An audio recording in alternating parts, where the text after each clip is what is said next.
Thank you, Tina.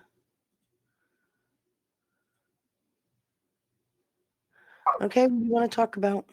Hello, how is everybody? I'm here. You sound so thrilled. I'm tired. I'm sorry. I'll I bet spent you are. You, I spent most of the day dozing. I'm not surprised. You spent the previous 3 or 4 days reading. I'm still doing that. So I'm waiting to see what all the hype about Hillary's um, little meet in conversation was about. Right on the heels of Bill going in the next day. Did you expect her to answer any questions? No, no. I just find it entertaining.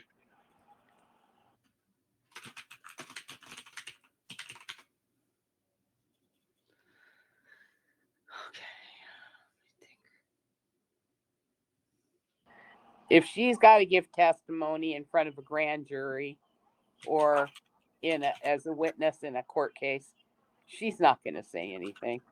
She can't.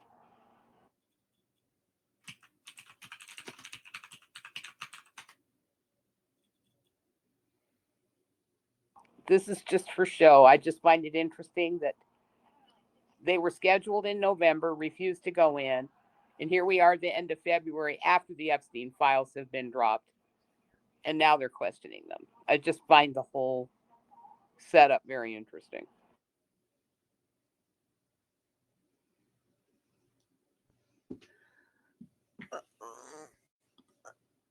I have a. It's most of it. I think is show. I'm not even.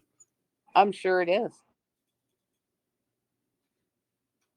Well, when Boebert supposedly released that picture, I mean, it's What the like, wow, hell? they're not even treating this thing seriously, are they?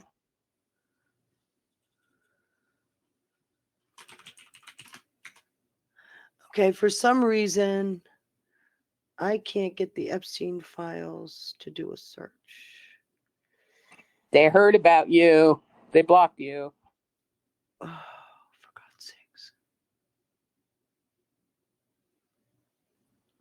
Okay, while you're searching for that, you know that little glitch in the Matrix while we were saying the rosary? Yeah, It showed up on the video. of course it did. It was I have no doubt it did. No, somebody that was listening to the rosary had unmuted their mic. Oops.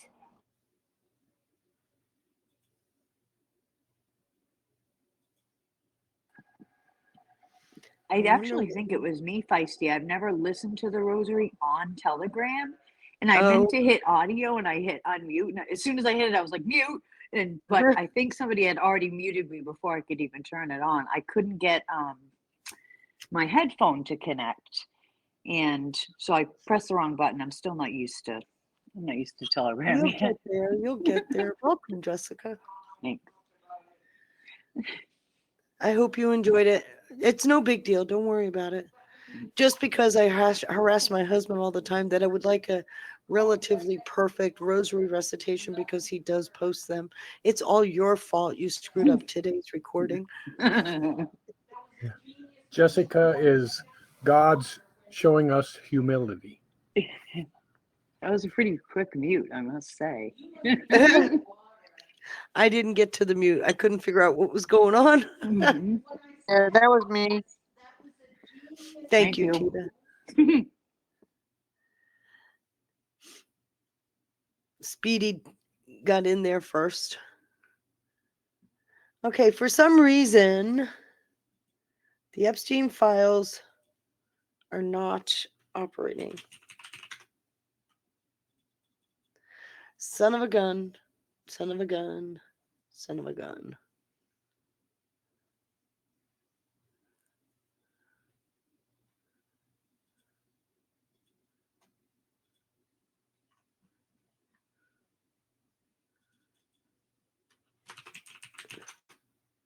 Yep. It's gone down.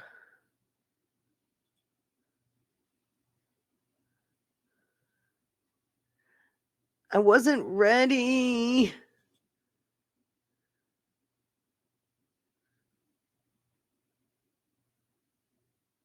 Sure noticing a lot of stuff in the Department of Justice with convictions coming out. They better have some convictions coming out. I mean, it's anything from child rape to money laundering and fraud. There had to be like 10 different ones in there today.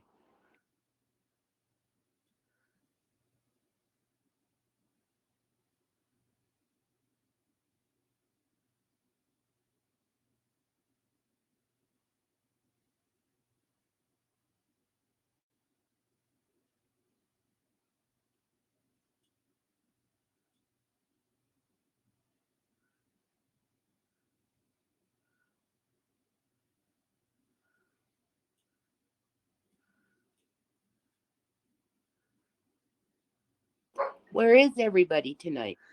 I don't know.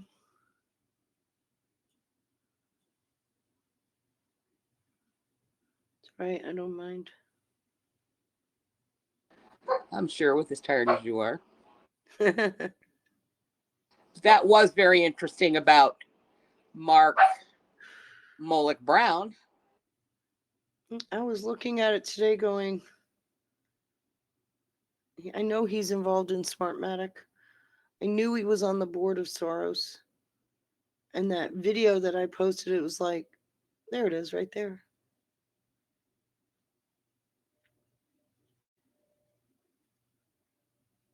It's starting to come out.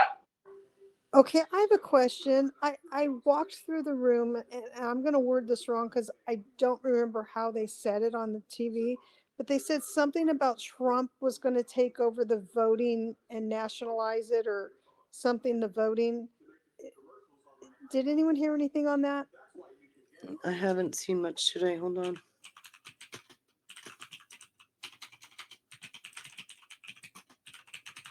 The only thing he can nationalize are federal.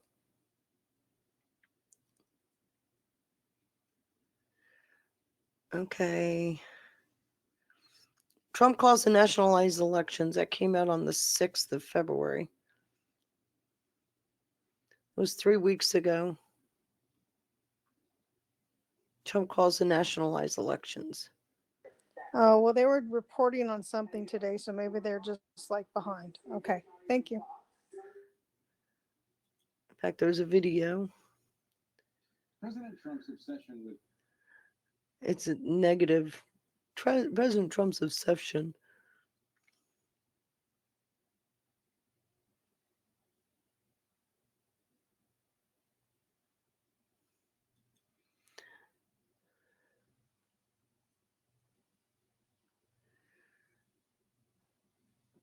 Okay.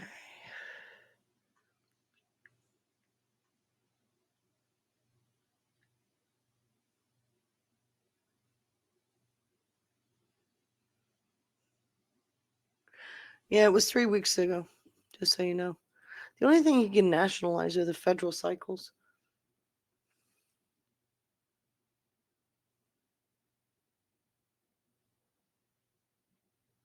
He puts a lot of stuff out just to raise people's hackles, too.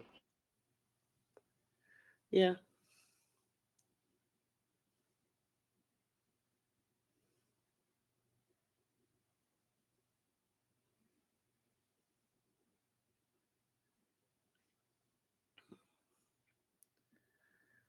I don't know what to talk about, guys.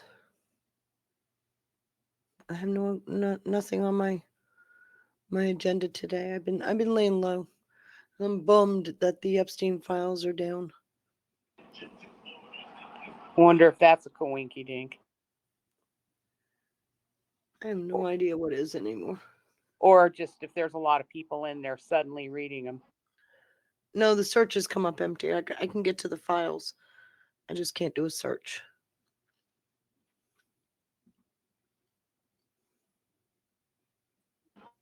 That's very interesting. There's a couple of sites that people put together that have them all organized where you Yeah, can and they're search using by torrent. word. I'm not getting on torrent. Uh, I think that was Ian Carroll's is on torrent, but there might be I a couple others. I just don't know the site, but I know that several people have put them in a searchable order. For what it's worth, everybody stay away from even Ian Carroll's site. Do not go anywhere near it. Got malware in it, doesn't it? Torrent normally does, and I don't trust Ian Carroll. We already have proven he's Yeah, he's not somebody you should be following. I wasn't talking about his site. I was just I'm his just was putting it the out one because you that was mentioned on. it. That's all. This is the Don't one that's defend it. on torrent, but there are several. I just don't know the name. Who's he working for, Feisty? I don't know. Oh. A clue would be that he appeared out of nowhere and had 150,000 followers overnight. Usually is a good hint.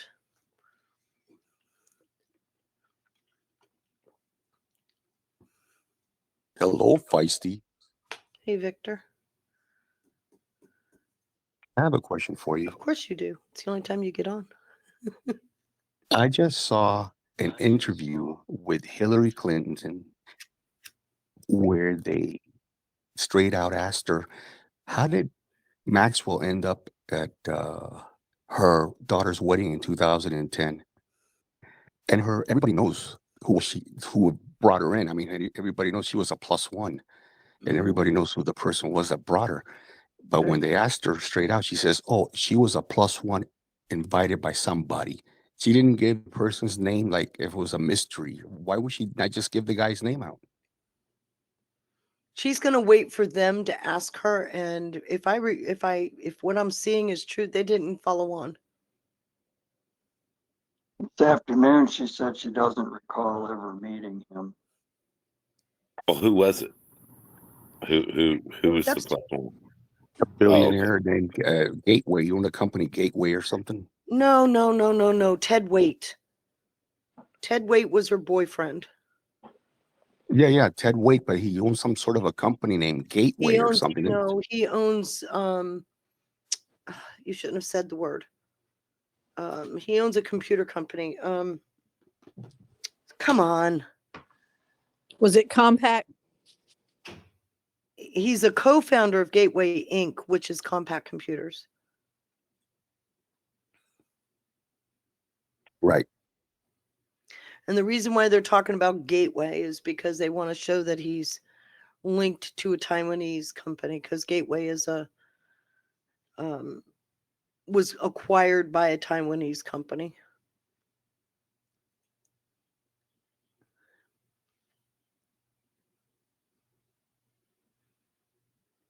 But he also,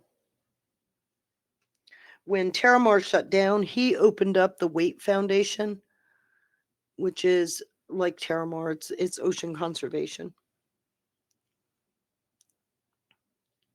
Did Hillary and Bill, did they already go through that, what is it called, that they have to, the government wanted to speak to them? I don't know what it's called.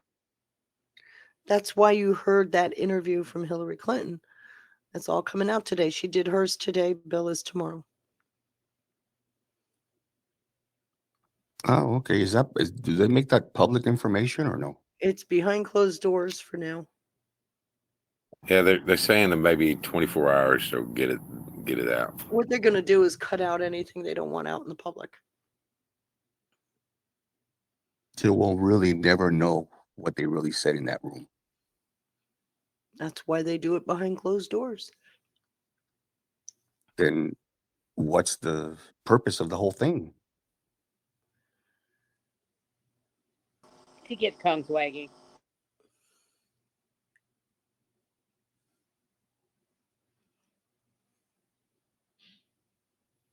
I'm assuming at the end of this, right? They do all the depositions. That's the word you're looking for, and they'll release a report, right? Is that the idea? Yeah, what they're going to do, they'll release the video, the written transcript, and any report that comes from that they're supposed to release. I'm talking about the overall view of all the depositions. They're going to release a final report on all of this, right? They're supposed to, but I'm just going to remind you back in 2018, there were actually, there was one deposition they never released.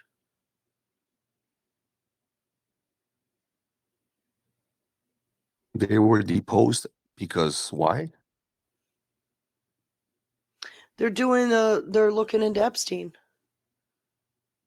They've already deposed all of the AGs, a few prosecutors. They've deposed a bunch of people. The Clintons are on the list. But wasn't Bill the number one guy that was really his name came up? I don't know. Remember Hillary?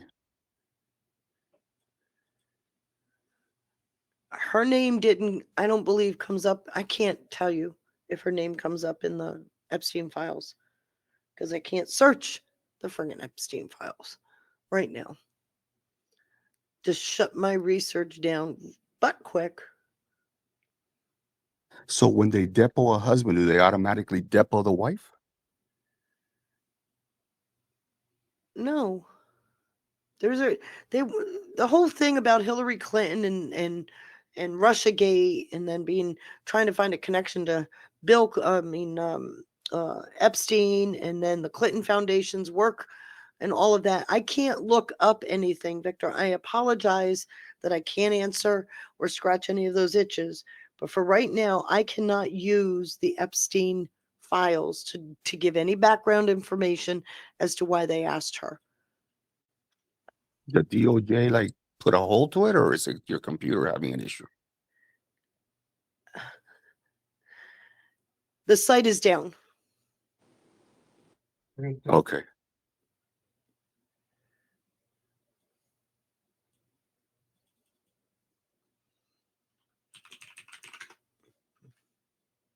I will keep checking. The site is down.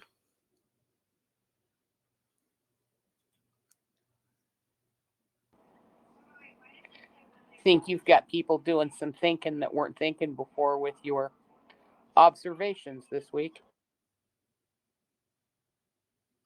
I have no clue.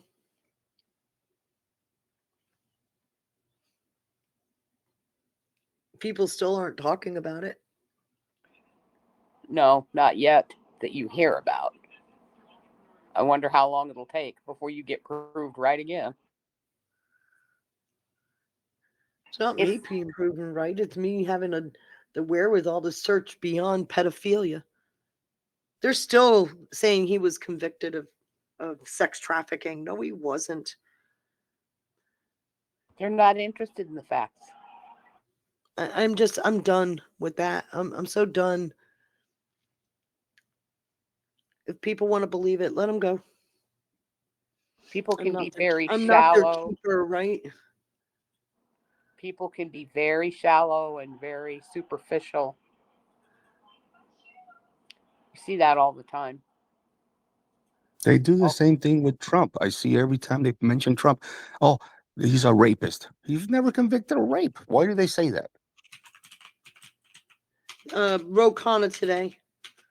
DOJ is sitting on a report of a woman they talked to 3 times who says Donald Trump abused her when she was a child.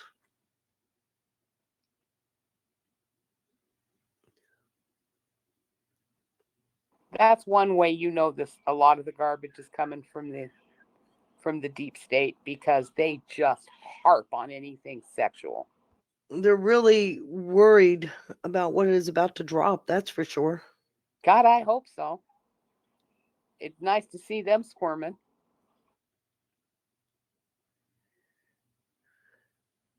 And it can't be that far away.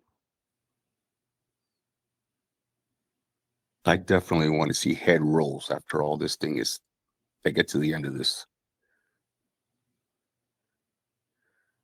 I just want to make sure it's the right heads that roll. The people Yeah. that have been untouchable for so long, whether it's pedophilia, which if you go and look at that justice site, they're picking people up and trying them left and right for child porn, sexual assault. I mean, you can go from state to state and see that. But there's more to it. There's fraud, there's treason, there's conspiracy. And why people don't see that as a big problem, I don't know. You're selling out your country.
I did have a giggle thought today.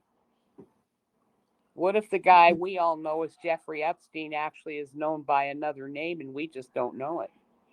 She wouldn't necessarily be lying if she said she never met Jeffrey Epstein.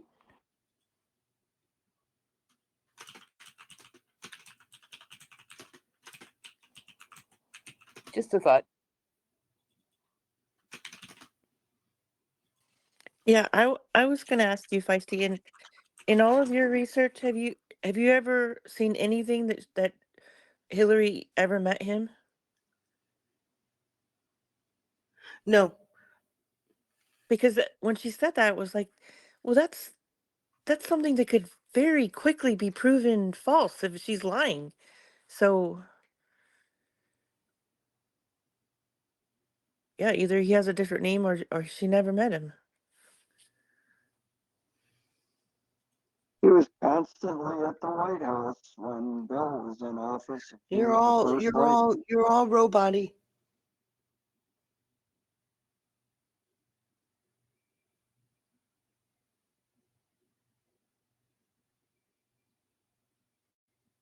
That's why I put in here pictures could be fake too. There could have been a whole lot of fake stuff put out there.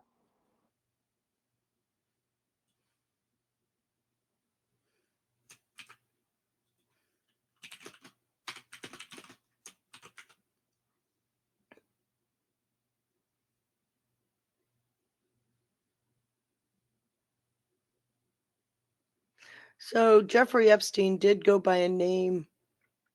It was a real estate developer that Jeff Epstein used as an alias, Marius Robert Fortellini. Maybe that's how she was introduced to him as. Oh. I'm just suggesting that It there's was got one to of the be an fraudulent. explanation. It was one of the Australian passports in the safe.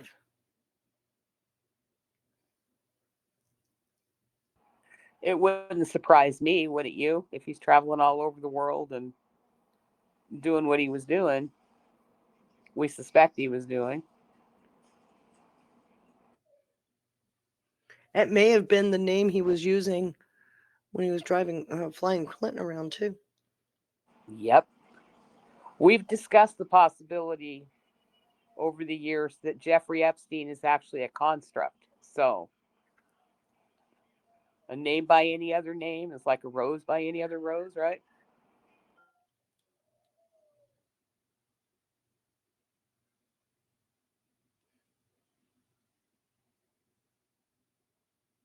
So Epstein may not even be his true name.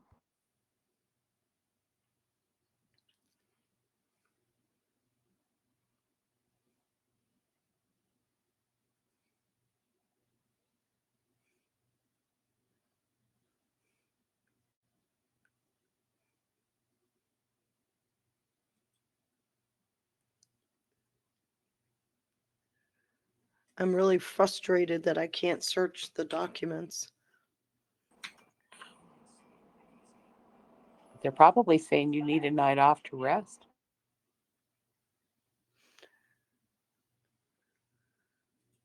I know you don't like that when you're on a hunt, but Feisty, when they do these depositions, it's the same as when you go to a trial, in a trial, and they make you go up to the and put your hand on the Bible. Do they have to do that? You're sworn in.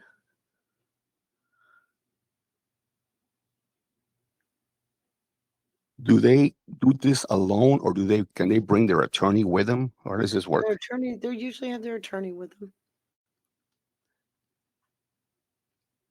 Can they just say, "I take a fit"? Yes, they do often. Or "I don't recall"? They do that often.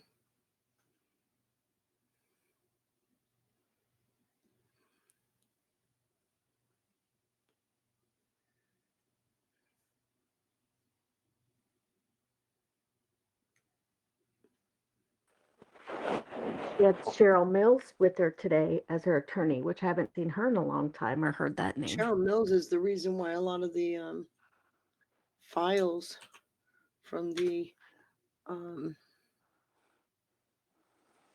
remember the emails? Yes. She was the one in charge of going Yep. through those emails. Yep. I remember. That's why I hadn't thought about her in a long time. Her name's been out of the news. It did not surprise me to see Cheryl Mills in that picture. No, me either. But I just had forgot about her.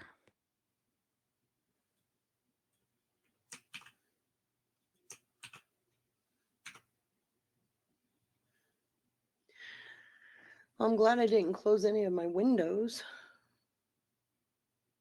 I can still look at those documents I pulled up. wow. I just can't do any new searches. I have a ton of windows open. I just can't do any new searches. Now maybe they'll have it fixed by morning. Just frustrated.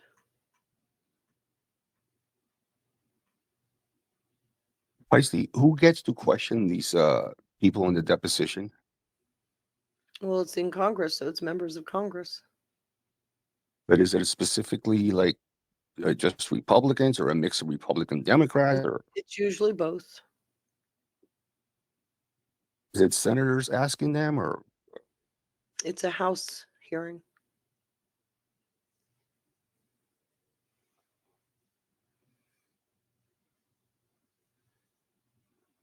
Pretty sure, wasn't it a House hearing? Yes, because Comer ran it. Yeah, Comer. I think you've told us before, but I can't remember why did they not want it public? They don't normally do depositions in public. Oh, okay. They normally do a deposition behind closed doors and then release the transcript afterwards.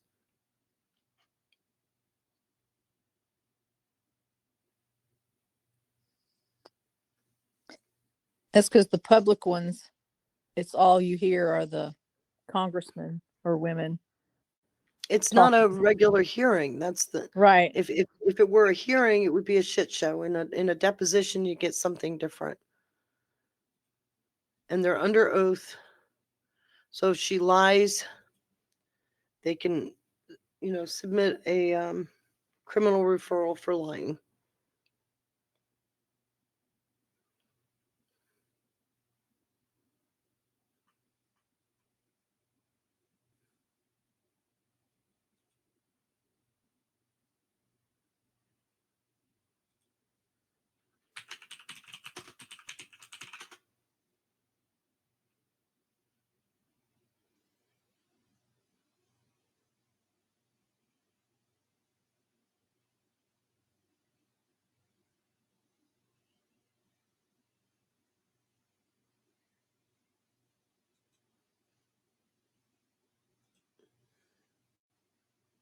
Okay, so everybody's saying she's lying. She's lying.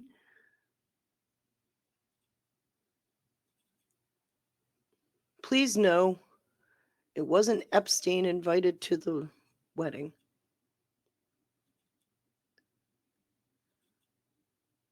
He sent that envelope with money in it.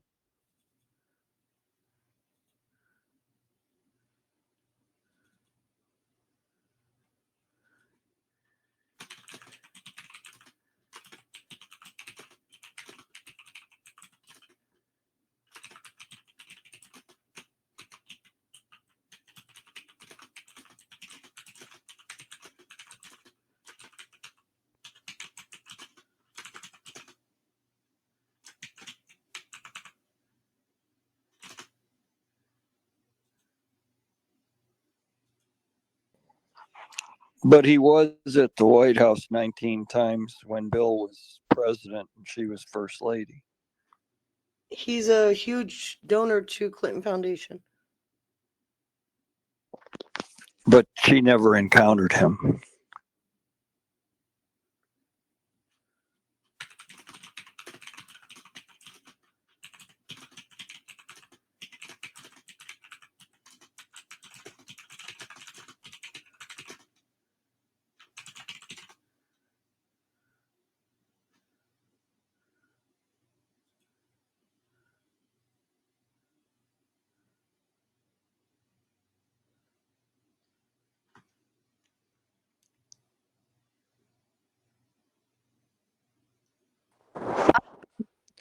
Can I say something real quick? Go ahead. I can understand why Hillary might not be involved with Epstein while she was first lady, but I have a hard time believing, as Secretary of State, how Epstein had all these connections all over the world with high officials, why they wouldn't end up rubbing shoulders at some point. The thing is it's going to be up to them to prove she lied. And that's why I was trying to get into the Epstein files, because I did try to look that up and didn't find anything, but I hadn't gotten through all the documents.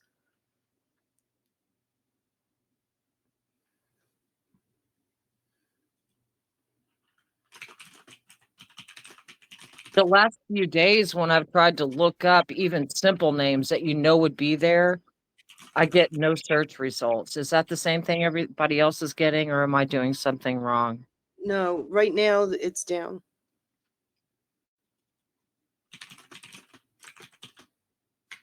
There.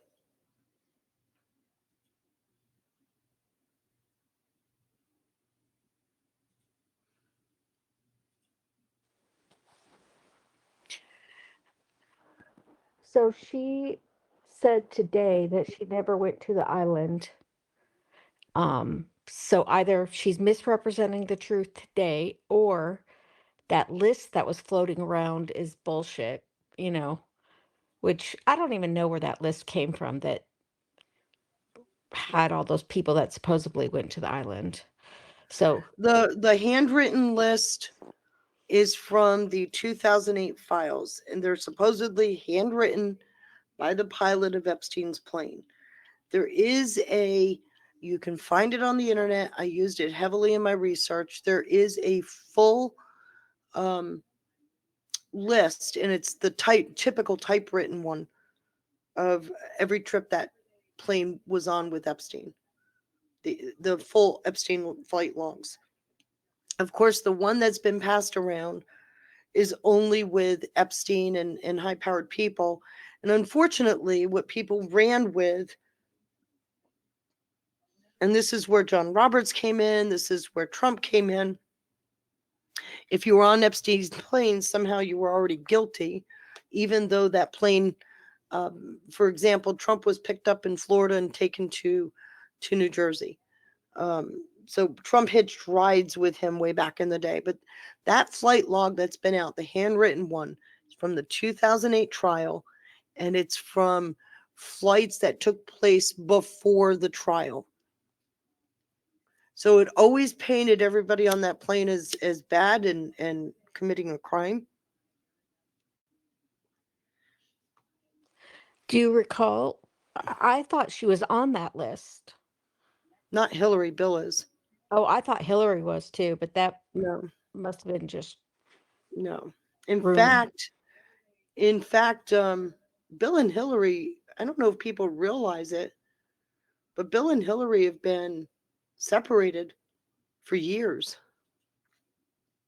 Trump's called her his ex-wife for how long now? Yeah, He said that publicly many times.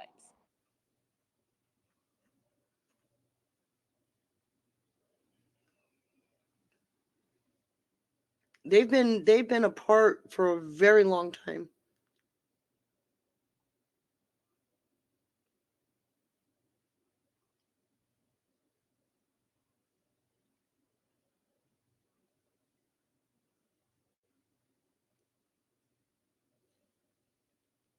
You're saying right now Bill and Hillary are not together? They haven't been together since he left the White House.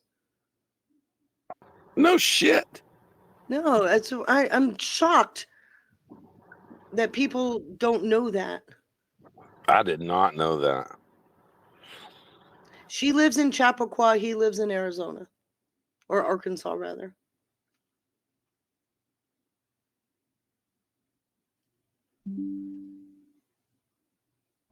For all we know, they're actually divorced. It was just kept hush hush. I don't know if they're divorced or not. They still show up publicly together. She referred to him as her husband today in the deposition. You got to be able to plead the fifth if there is anything they are truly guilty of. So no divorce. Okay. That's true. She would be in any case against Clinton. If they were divorced, she could testify against him. With them still married, she'd be considered a hostile witness.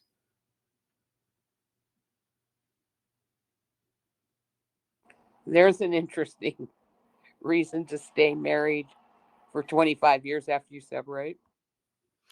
All I can say is they haven't lived together. I'm kind of surprised that's not widely known, but they haven't lived together since he left the White House.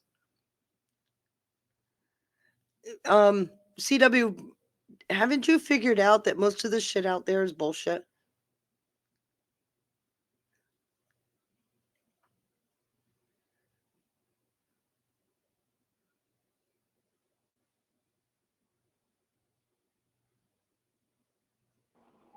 Beginning to think about 80% of everything we've heard for the last 8 years is bullshit. More like 80 years.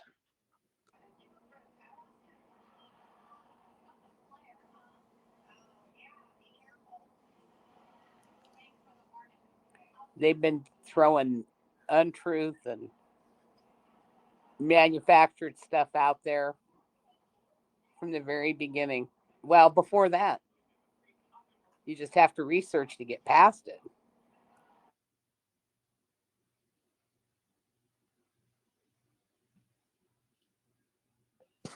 You have to begin every thought contemplating that everything you think you know is a lie. And willing to be wrong. That's the big thing. I think for a lot of people, they've gotten so married to the narrative that they're always going to find a way to retrofit whatever the story is to keep a conspiracy going. And the whole thing about the files are redacted, and if you release the redacted information, you'll find out what the true crimes are, blah, blah, blah, blah, blah. That is so that the conspiracy can be perpetuated once everything comes out. But I'm telling you, and I really work hard at being dispassionate, just looking at the information as I find it. You cannot tell me, first of all, there is not one iota of evidence that I've seen that shows Epstein had some kind of a trafficking ring. Right in line with what DOJ released, saying he did not traffic anybody other than to himself. And like I said, if you're going to traffic somebody, that's prostitution. And we know all of the girls got paid pretty much. It was a flat fee of $200. So they're prostitutes. He talks about the prosecutor calling him, saying that he talked to all of the quote victims.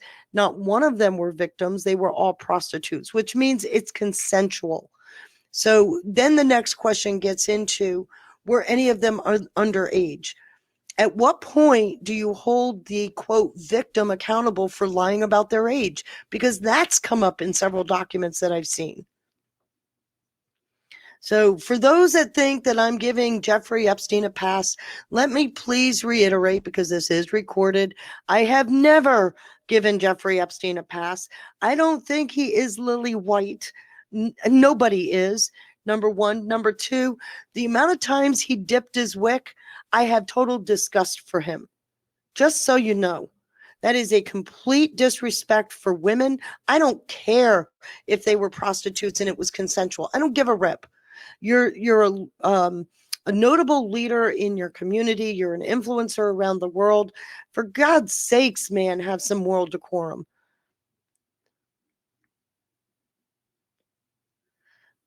And so, yes, I am not a fan of Jeffrey Epstein.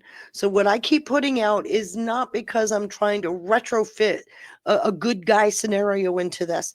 But you know what? I'm really sick and tired of people sitting and rotting in prison for a crime they didn't commit. And that goes for Ghislaine Maxwell. Amen.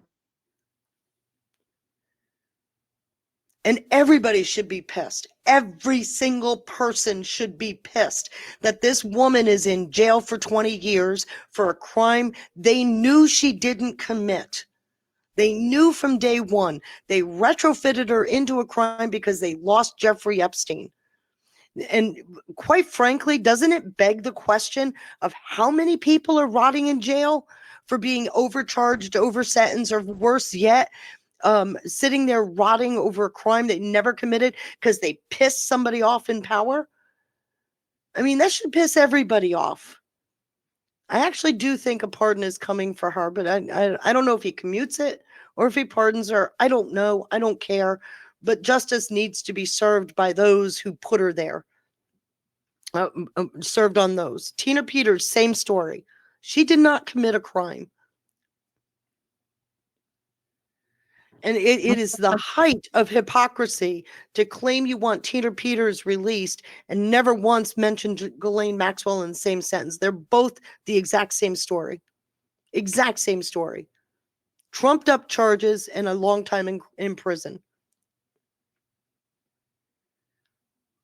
My hope is that they're safer where they are right now rather than at home and going to the grocery store, and you know what I mean. I just hope that Ghislaine and Tina Peters and other people that are wrongly imprisoned, I I just hope that they're there for protection. The only way I can wrap my mind around it, you know? I get you. I totally get you. And you got to think, if they did this to Trump, they could do it to anybody. They've been doing it to everybody. Yeah, I know. I've got personal experience with that, just so you know. Yeah, I remember you telling that on Sean's. Yep, it's absolutely Personal disgusting. experience. They knew I didn't commit a crime. Wasn't even in the fucking state. So, and I'm a nobody. That's what I'm getting at. These are high-powered people. Everybody knows their name. There's so many people that are, I don't know. I follow a lot of innocence projects and some really good attorneys. There's so many of them. I'm like I said, I'm a nobody. But it completely destroyed my life. It ended my career. It ended all of my charity work, everything.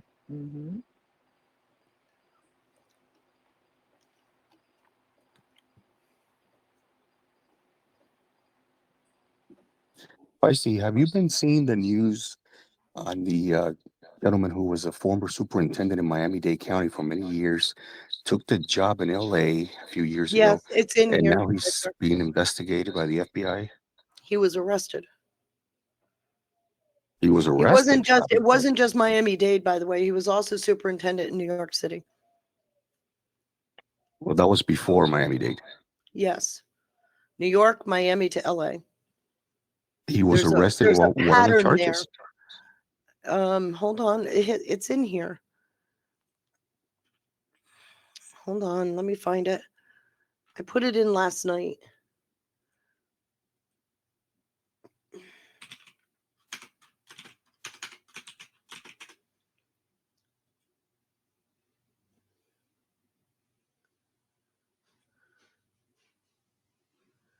I can't find it.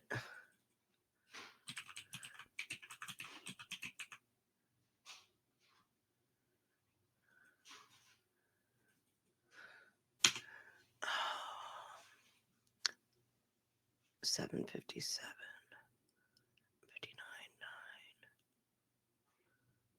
That's yesterday.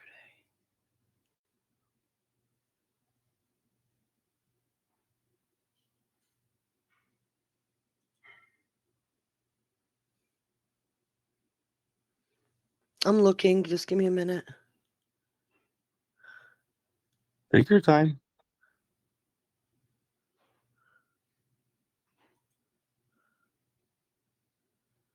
Okay, it was after this.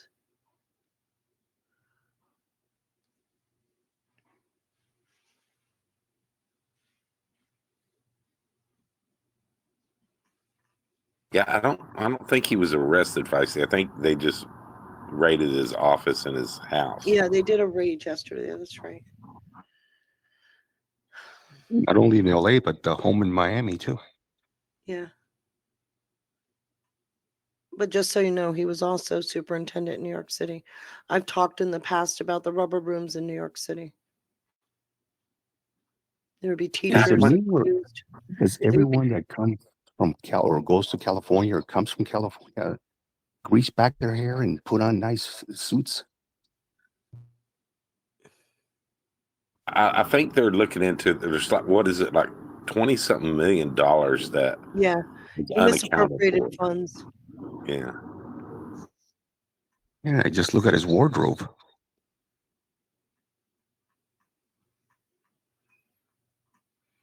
I put it in here last night. Where the hell is it? Or maybe I put it in. Oh, maybe it's not there. Maybe it's in the digs. I keep screwing up. Hey Eddie, remember Here Pat it Riley is. with the grease hair back in LA?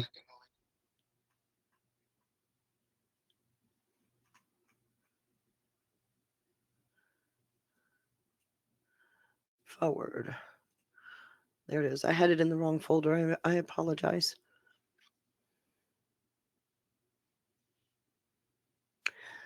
I don't know the reason why she didn't. Well, she did go to.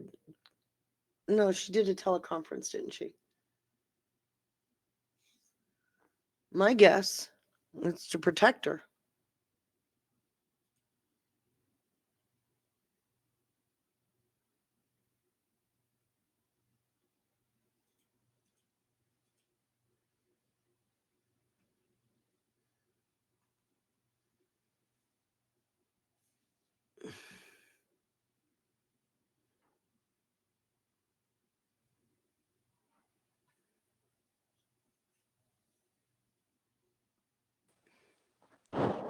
So, what are your insights on the movie that you watched, the Bannon interviews? I have to tell you, my husband said the same thing. And let me put that in here. I spent some time yesterday.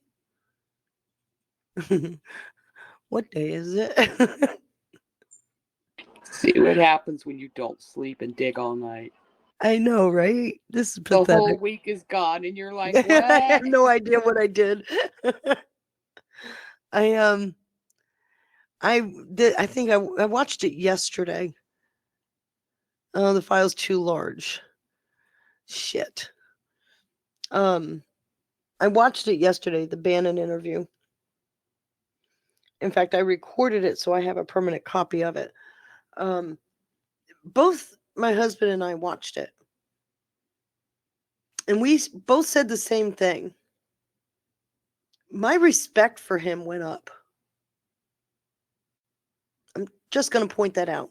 And don't shoot me, but man is intelligent. He's articulate. At one point, Bannon threw some ad hominem at him, and he just looked very casual as he said, "Thank you." He just doesn't seem to be easily rattled. At the end, the last probably half hour, maybe 20 minutes of the interview, Bannon decidedly went aggressive. And it was an interesting play-by-play, but the way Bannon went after him, I lost respect for Bannon. I don't feel he was doing a very good job with the interview, to be very honest. We'll have to see what the movie does. I have no idea. But it just the interview itself, even if you don't agree with everything he was into, the one thing about him that's very interesting, and it kind of supported the research that I've been doing, he's not particularly political.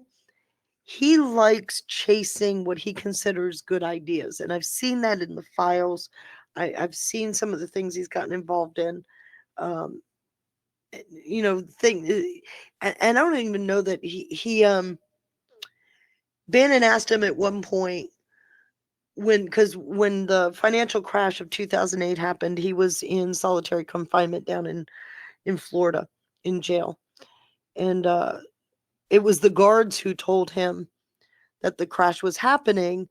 And they talked about Lehman Brothers, and they said there's another company on the headlines today. It's Bear Stearns. Well, Bear Stearns scared the hell out of him because he had quite a bit of money invested in Bear Stearns.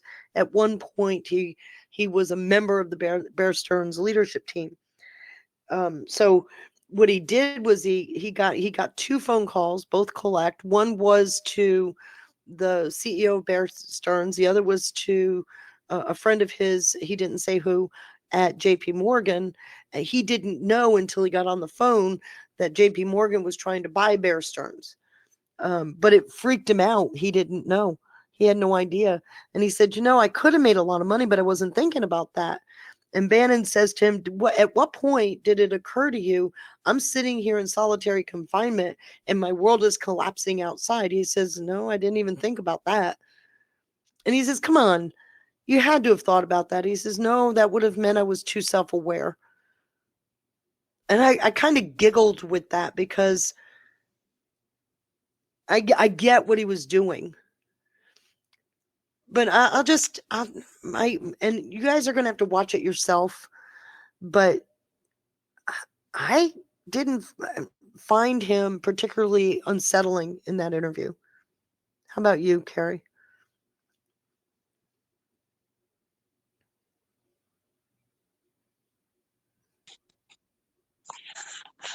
Can I jump in? Yeah. Toward the end of the interview, I could see Bannon getting more and more frustrated that his view of Epstein did not match the persona in front of him, and he was doing everything he could to try to coax that persona out of Epstein. And it didn't work. It didn't work. It was just totally. It was just totally off base. And then Bannon started to get real aggressive. Oh, definitely. At the end of that interview. In fact, toward the end of the interview, I could have sworn, they're talking about him being a convicted pedophile, and what was he called him a terrible class something pedophile or. He called him he says no, it's the lowest, and it was prostitution. He was a tier 1. He was a tier 1.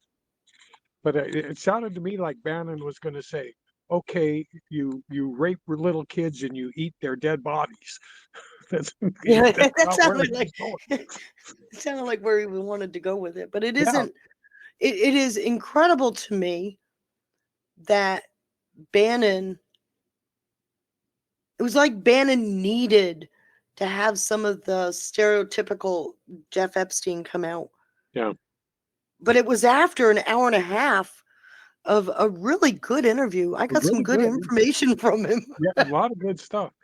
And I think toward the end, okay, Epstein likes a challenge. He likes to try to figure out things. Yeah. By the end of the interview, he was bored silly. Yeah. And so then he started playing with Bannon and He was, egging Bannon yeah, on. he was toying with them. He was toying with them, but he was doing it not in a mean, not in a I'm better than you way, but in a okay, let's get this interview over with. This is not doing anything for me. He kept telling Bannon, the question you should ask is this. Yeah. But when Bannon would ask a good question, he said, that's a great question. Yep. And then Bannon wouldn't let it.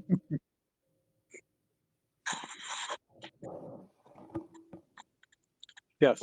I thought it was a good interview. It was for Jeffrey Epstein. For Epstein. I wasn't thrilled with Bannon's style. Right. Yeah, he's kind of guerrilla.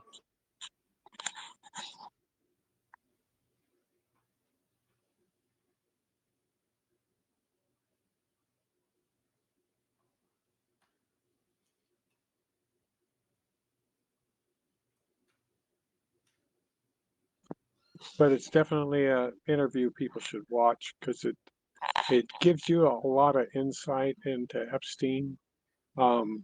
Now, I don't know if he's got strange proclivities, but it didn't come out in the interview. It didn't come out like he was trying to hide anything. It came out like he was being honest and forthright. And it kind of makes you think that Epstein was given a bum rap by being charged with stuff that was not applicable. And we know that the government does that all the time. Yeah, but I have to stop you there because it was his own attorney that crafted the non-prosecution agreement. Right. So the only thing I could think of is the bad boy persona could be leveraged. Yeah. Depending on who you're trying to attract into a conversation or a business deal. Or the network you need to attract. Right. And if he's an information broker, he would have wanted that. He prided himself. Epstein did. I've seen it in the files. He prided himself on the size and scope of his network. He had his fingertips on all kinds of information, but he had people he was sharing stuff with. I showed you all the Kavanaugh stuff.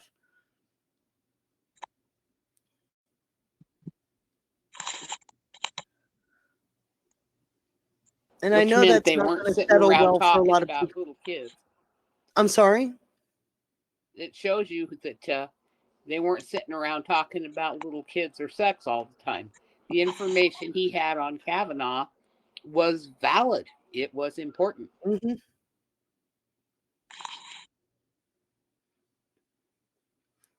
But to say that I give Epstein a pass on not doing anything sleight of hand, that's not even close to the truth, nor is it a fair statement. What year was that interview taken? It doesn't say. My guess is before 2019 because they were talking about it before the day before he was arrested. They had been talking about it, and there's quite a few communications between them about when they're going to record and when they're not.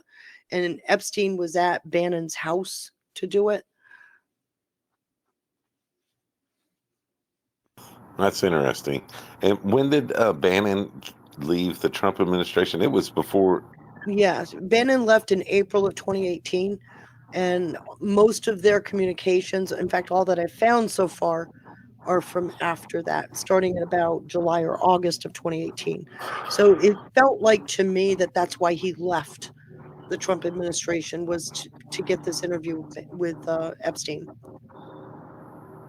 Remember, Bannon interesting. said he could be. I'm sorry? Bannon had said, I can be of more use to the president outside the White House. Yes. And the timing of this is awfully curious to that. I'm just trying to get at why would Bannon want to bring out the so-called monster in the Because at the interview? time, Netflix was working on a docu-series called Surviving Epstein. And this interview that Bannon was doing is a part of the counter documentary to that that's coming out later this year.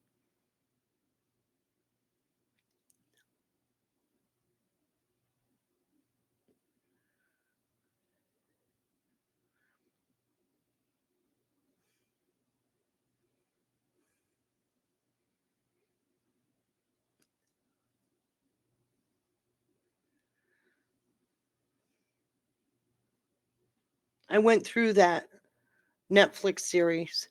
It was being put together by World Without Exploitation, which is it's under the umbrella of the Tides Center, which is the sister organization to Tides Foundation. All of the people involved with it, I can show you some of their seedy stuff in the background. We know for a fact that the victims weren't victims. In fact, most of the victims that claimed to be victims of Epstein never came up in the 2008 case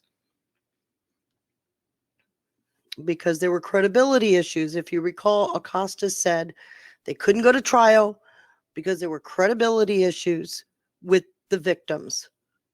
So then it begs the question, so why did you do a non-prosecution agreement? They had to have a non-prosecution agreement, evidently. And that's when he got a level 1, the lowest level, prostitution, and 18 months. And he's been the bad boy ever since. Like I said, it kind of fits the bad boy narrative that we've, been programmed to believe. Well, they were crafting a counterintelligence. And if that's the case, I mean, time will tell if I'm accurate or how accurate I am. Time is going to tell. And I don't care if I'm wrong. I'm giving you an honest, assumption based on the documents I'm showing you guys. So I'm just saying time, we'll have to wait and see what comes out. But so far, I haven't found anything to put Epstein in an evil category. I I mean, to everybody your goes after Epstein with Lex Wexner. Lex Wexner ended his relationship with Epstein in 2007. But he's still, everybody says his financier. Epstein made his money out of derivatives. And if you go through the files, you will see every one of his contracts and all of the stuff going on with the derivative accounts. He made his money from derivatives.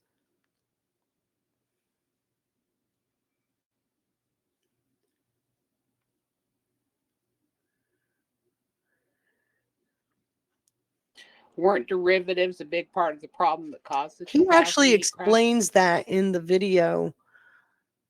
He was saying the system itself is broken, but there's many pieces to the system. He said that they blamed it on derivatives. He actually blames the crash on Clinton, which I said back then it was because of Clinton.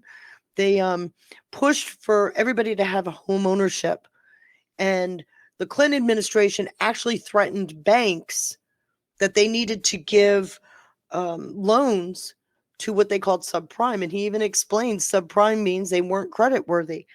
And what they did to protect the banks is they changed the rules for Freddie and Fannie, Ginnie Mae and Freddie Mac. They changed the rules so that the government backed those loans. In other words, we paid for those subprime loans. Derivatives are a part of that. And he was making money off of the derivatives. Remember, they separated the hard asset from the funding, and then they sold the funding as a package, an investment package. I do remember all of that. Like 2007, they were talking about It started in 2005, actually. The crash actually started in 2005. Of course, the Lehman Brothers Bear Stearns issue was in 2008 when that started happening. They started crashing in September. Came to a head in October. But he talks all about that in the interview.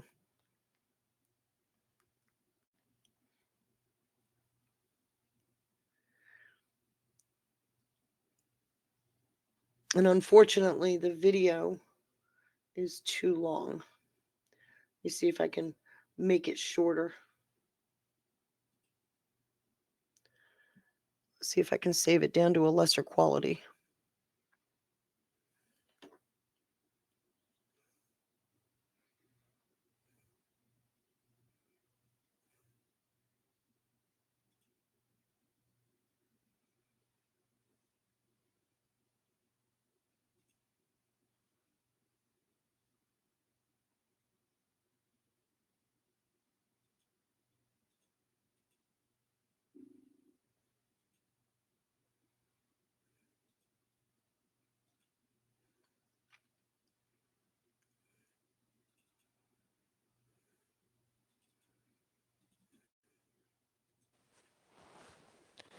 While you're doing that, can you listen to something or you need to concentrate? I can listen. Okay, so interesting timing the last couple of days with this story dropping about the 10 FBI agents who got fired by Cash for um, getting the records, phone records of Cash and Susie Wiles. And then it came out that they also recorded a phone call. They said the lawyer, the FBI in their records said the lawyer approved it. The lawyer has now come out and denied that. And so now, yes, it's an interesting, salacious story, blah, blah, blah. But all I can see after going through these cases with you is the theme is illegal surveillance. So I think it's very interesting, the timing on this. It's like they're, just showing us another case that's being wrapped up in that, in the RICO case. Say that again. Okay, so you saw the story a couple days ago that came out that Cash Patel fired 10 FBI agents because Yeah, the ones that were involved in, yes.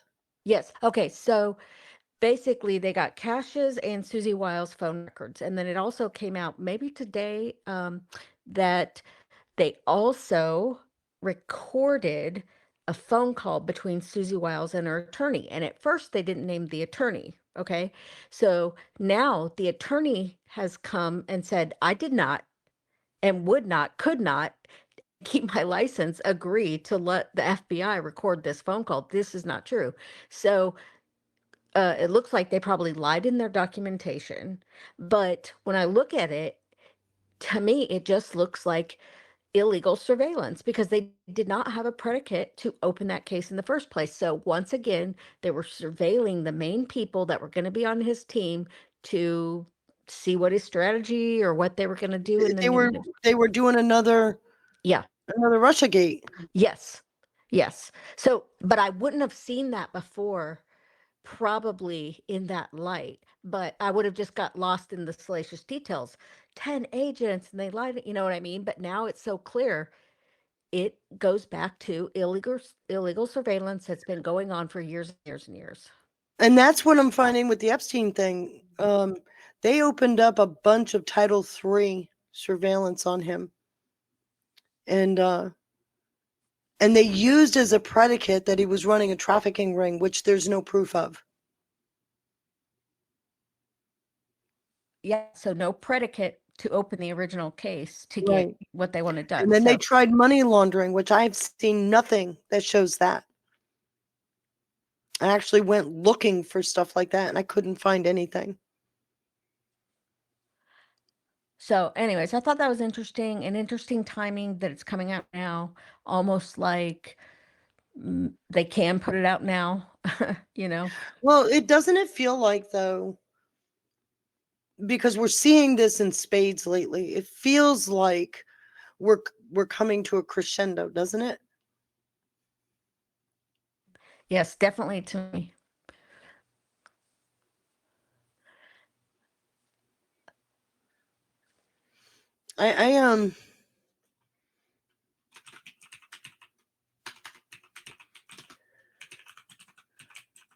I Do you found think- something today. I think I know why Mendelsohn was arrested.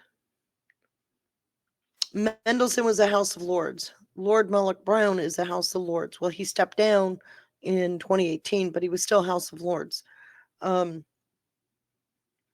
Mullock Brown is on the board of Smartmatic. Smartmatic, the CEO of Smartmatic, is on the board of Open Societies. So I think that may be some insight into why Mendelsohn was arrested, because he had a relationship with Epstein. But they're saying that it's because he disclosed state secrets in his position. And they said the same thing of Andrew. So I think we're getting back into that surveillance thing, right? Well, it could be that if you're running an illegal operation with voting machines, that could be a state secret. Yeah, well, that's true. You know, But if it's even and if more of a you, state secret if your name is on that list. well, yeah, and if he told Epstein about that, I mean, I don't know if Mullock Brown did, or if Andrew did, or if Mendelsohn told Andrew. I don't know how that would have gone down, but it seems to me, especially knowing Mullock Brown's, I put that stuff in here earlier, because I'm looking at it. I'm going to find it. I saw the video you put in there, but I had come across that information a few years ago that Mullock Brown had taken over because he stepped down from, wasn't he? Yeah, wasn't he He was Soros's he guy? stepped down from his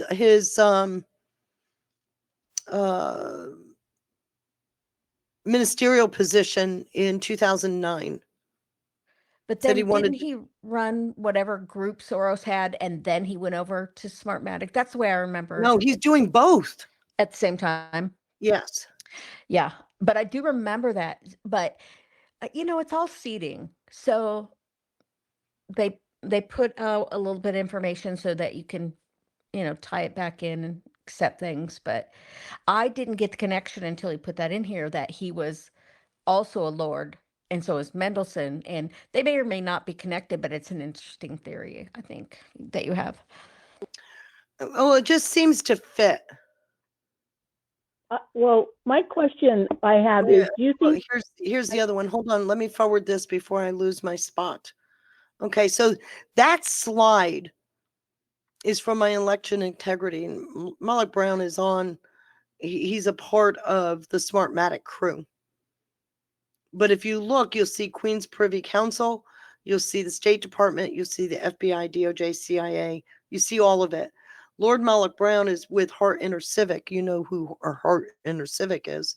But he in 2010, after he stepped down, he's with Hart InterCivic. Now, I didn't realize that part, the Hart InterCivic. Yes. Because that's where our little buddy down here is. That's where our buddy is, Hyder Garcia is. Yeah. And I've been saying for a while, the whole City of London story is starting to collapse because of everything that's going on. What's really interesting, I was doing some looking into it today. The City of London is freaking out right now, the players inside City of London. Oh, yeah, they're getting hit from They're getting hit from every direction. Whether it's the rape gangs, the sexual assault stuff, this, right, the Comex silver stuff, like that's the big one. I think is you're going to start to see how they're involved in even oh, come on, what is it? I'm trying to think of. They're even involved in the financial side of things, which we know if you're going to be honest about it, what you know is that they're also a part of the financial system. That's the center. Oh yeah, I mean, if we don't take them down, we haven't cleaned house, let's say, right? I mean, right. This stuff won't go away. And then they're also involved in all these wars. It was, what's his name? That wouldn't let Zelensky way back when the war started. He wouldn't let him take the deal, Boris. And then today, Orban came out and said that the UK and France has already made a deal that they're going to attack Russia. Well, give Ukraine a mini nuke or dirty nuke, and then they're preparing to attack Russia within 2 years. So that's desperation, because when do your people rally around you? Well, I you know? also noticed that they're also talking about trying to start a war with China. When you've got to I go to didn't the see point that. of nukes, when you've got to go to the point of nukes, you are desperate. Oh yeah, that you're at the end of the rabbits Yeah. pulling out of a hat, But we're in a very dangerous situation, because I don't put it past them. Well, they would have to be able to follow through, and I don't think Zelensky is the guy we think he is. Just my gut. Yeah, but even if he's not, he's got bad guys underneath him, right, that they could be working with, so I just, just Russia also responded that they would not hesitate for even a minute to nuke France and the UK if they supplied the Ukraine with a nuke. He said that from the beginning. It will be defensive. It is not his first choice. From the very beginning, back in February of 2022, he said, if you hit me with a nuke, I will hit back. Nobody wins, and my nukes work. They didn't even say yesterday, they didn't even say, if you hit us. They said, we will nuke France and the UK if you supply them with a nuke. But that is defensive, because if they're going to supply a dirty bomb to UK, it will be deployed, and he's going to stop it. Right. But he's always said that. He's been very clear that if you go play with nukes, I'm right here with you. And his exact quote is, nobody wins.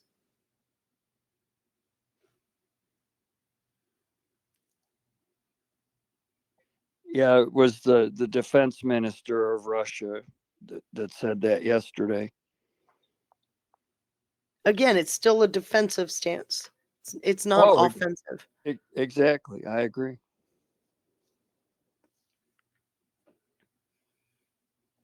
So they're not going to do it. They're not going to do it. What they're doing is they're trying to see who the bigger bully is on the playground. And if anything is true, France and UK are actually cowards. So they make a lot of noise, and he's going to hit them back with rhetoric, which I know for a lot of people just listening on the surface, they think, oh my God, nuclear war, we're going back to the Cold War. And I don't think we get there.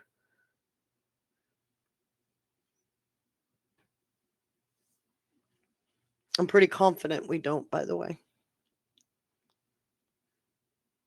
Yeah, I have not even a minor concern about it.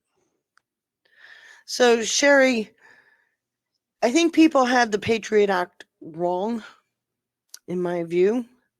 I've said that from the day the Patriot Act came out. I read it back then. I've read it many times over the years. I've read all of its iterations. It is an outward-facing law. In other words, it's looking at the threats of terrorism from outside this country. What people don't realize is there's a thing called Title III surveillance.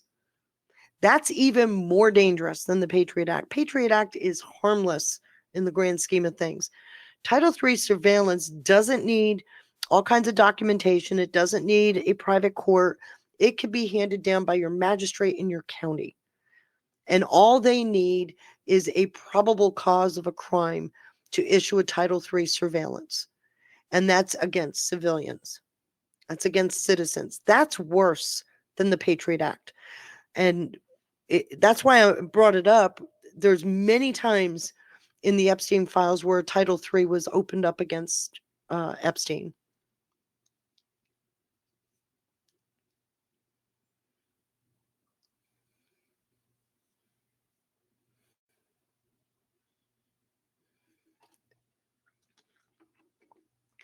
The red flag laws are more of a stand your ground kind of law.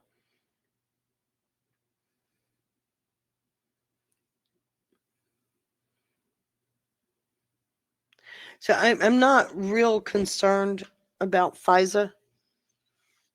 And the deep state would love it if our tool for FISA were taken away, because then we're blind on the international stage.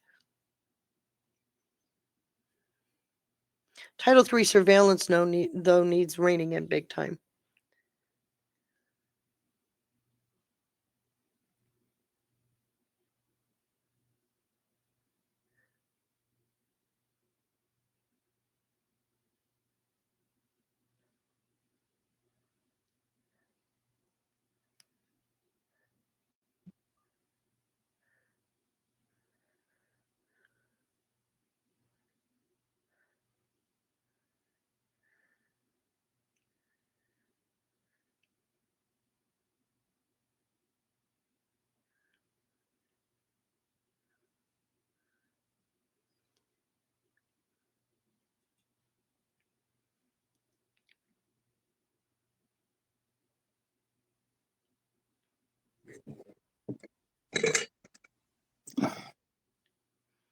Okay, everybody, you're quiet. Is there anything you wanted to talk about? Well, I got a question for you because I listened to your show today, the interview with S. Jones or whatever. Yeah. Okay, and my question is about the prosecutor out of Florida. What was his name? It was a team. You're Well, the talking one Alex guy, Acosta. Alex Alex Acosta is the Acosta. U.S. attorney. Right. Now, it was during his interviews when he was trying to become Secretary of Labor. No. And well, that's what he was trying to be. He was the Secretary of Labor under first Trump administration, right? Yes, he wasn't trying to become. Trump nominated him That's right. uncustomarily because Acosta has no labor experience. So I'm confident they brought him into the administration for a reason. Right. Okay, that's fine. Well, my point, what I'm trying to get at is that's when a lady named Vicky Ward, right? She is the one that wrote up the article claiming that he made the statement that it came from a source from within the White House that he made the statement. You're roboting. Okay, have you heard the lady Vicky Ward? The name is familiar. Yes.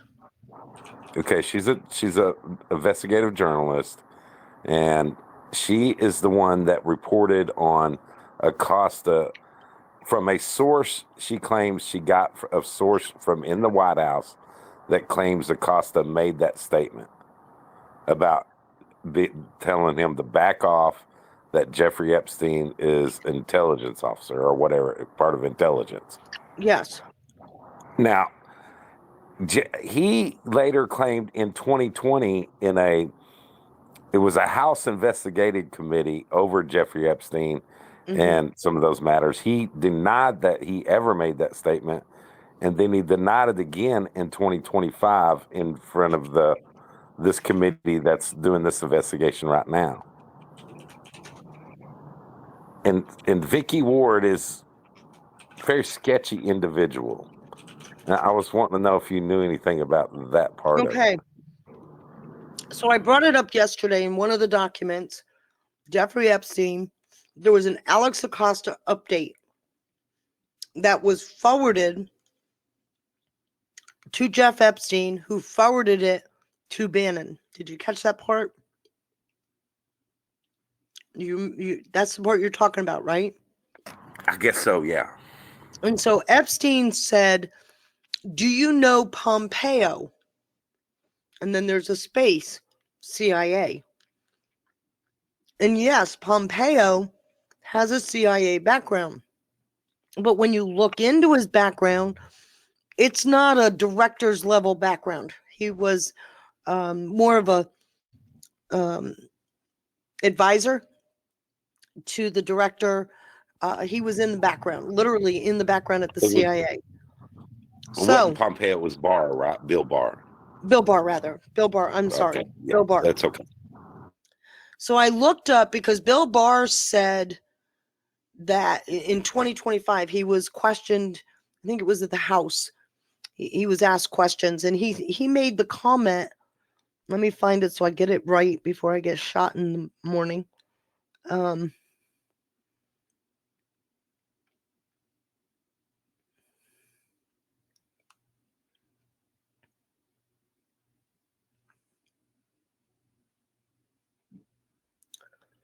I'm looking for my window. Hold on, I got a bunch of windows open.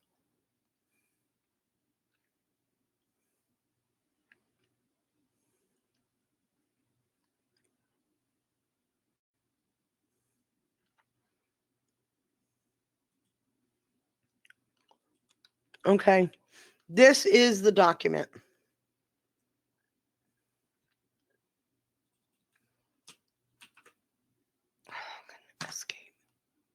Escape.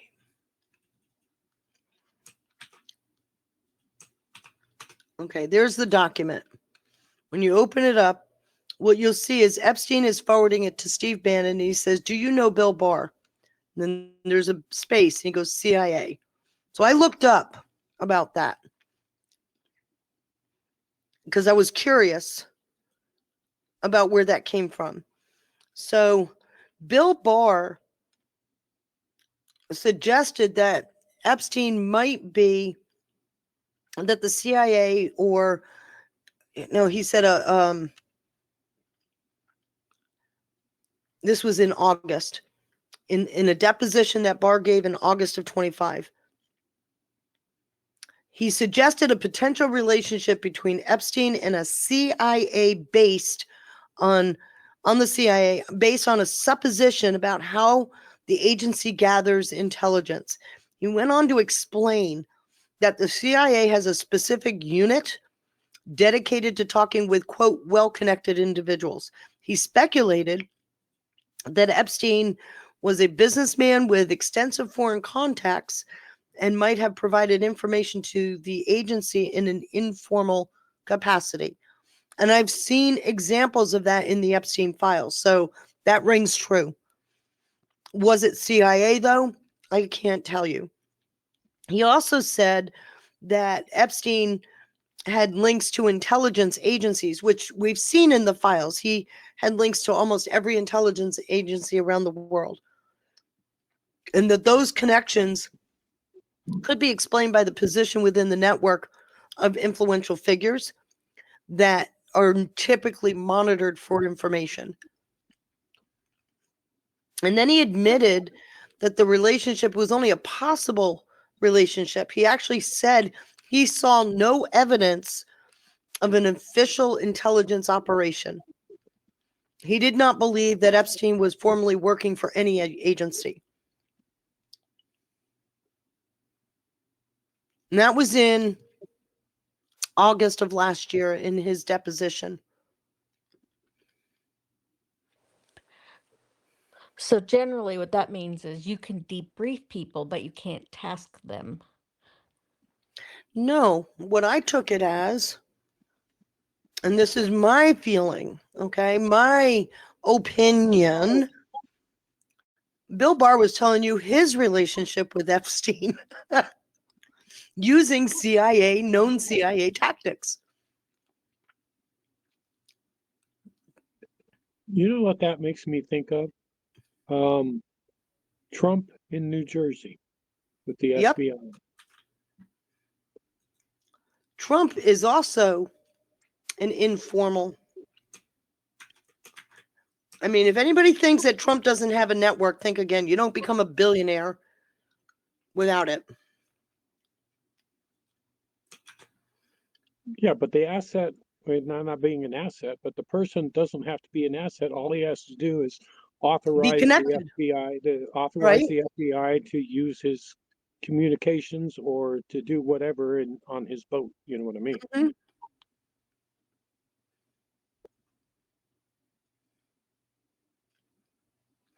I generally agree with your assessment that they were trying to use Jeffrey Epstein as a weapon against Donald Trump if need be, right? Yeah.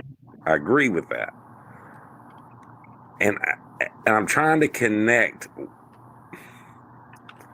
where is this when Donald Trump's talked about it's a hoax that could lead us to that theory being correct.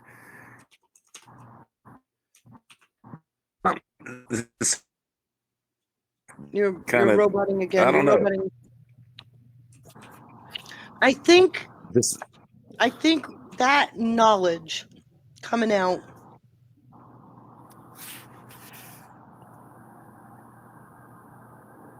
I think that knowledge coming out is what's got people a little nervous.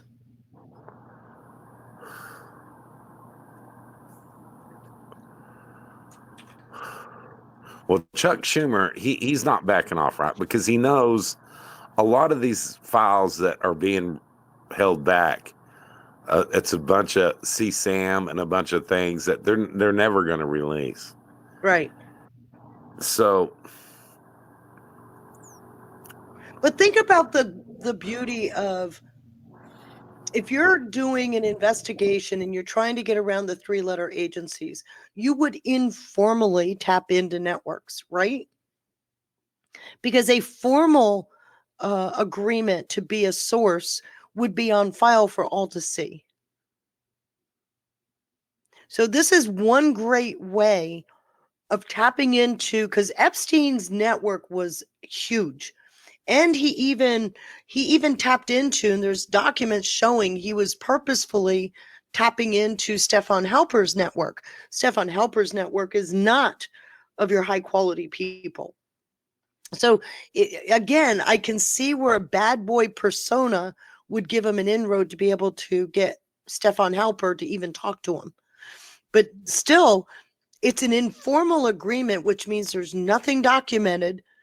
And if you look through the Epstein files, one of the things that keeps coming up, he got regular intelligence reports, not confidential stuff. It was stuff that was, but it's not something that the general public would always have immediate access to. He was getting these reports in his email every single day. So they saw him as more than just a billionaire that knew a lot of people. Does that make sense? well, I think many people could see him as an asset, right? For Wouldn't that different by reasons. definition make you one? Well, yeah. But the question then becomes, is he a formal asset? I think like Trump, he was an informal asset because Trump was an informal asset.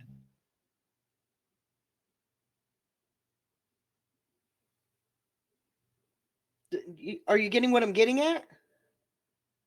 In Yeah, other I'm words, right following. close to the vest, people talking to him.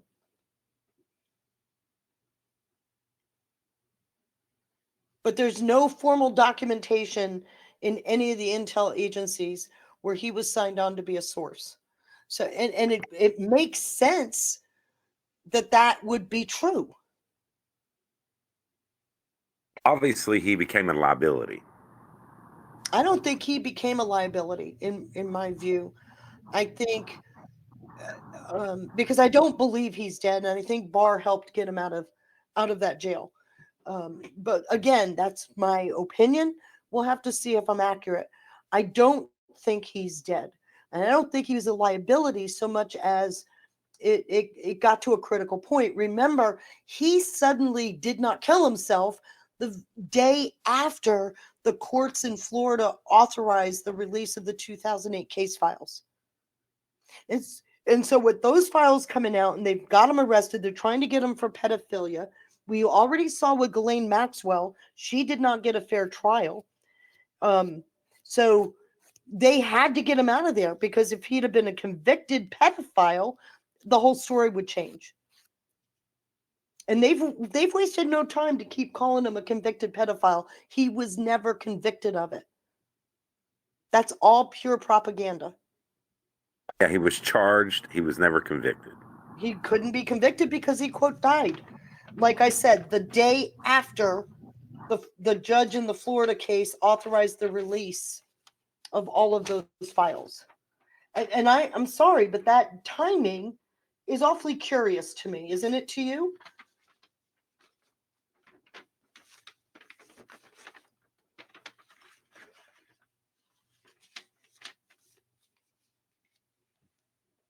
Case of finding a way to shoot the messenger, so whatever he has to say is tainted. I'm sorry? It's like they were trying to shoot the messenger, so to speak, so that anything he said would be tainted. Nobody would take his testimony serious. Well, it's too late by now. Oh yeah. I think those that were on the run, there was a flashpoint. If you think about the timing of everything, the Mueller report came out in May of 2019. It was a nothing burger. Right after that, he's arrested. Right after that, he dies. And at the same time, then we immediately got that perfect phone call from Zelensky. You can't dismiss the timeline. No, you can't. And it wasn't until he, quote, died that they started coming up in there. You can see the reports in there. They started coming up with a way to make Ghislaine Maxwell the groomer and the mastermind. When they had already exonerated her. In 2008, she was completely investigated. And she had no contact. There was nothing there for her. So they never even looked into her after that.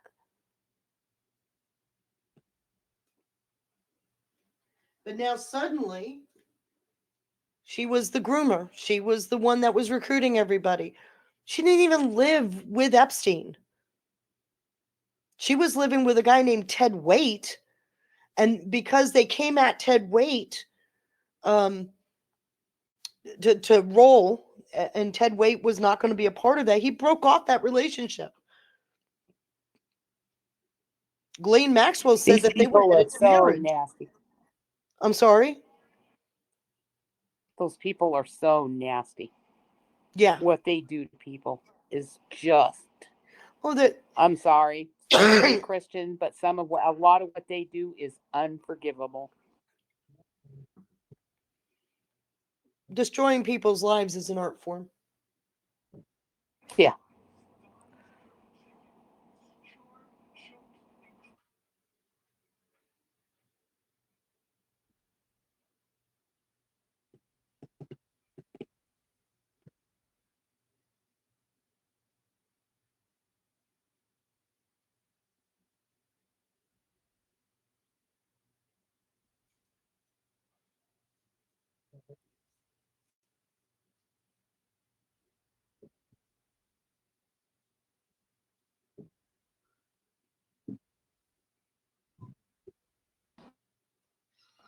Isn't it kind of ironic that in the process of trying to make it so salacious and so shocking, it actually got more eyes on what's going on than there would have been without it?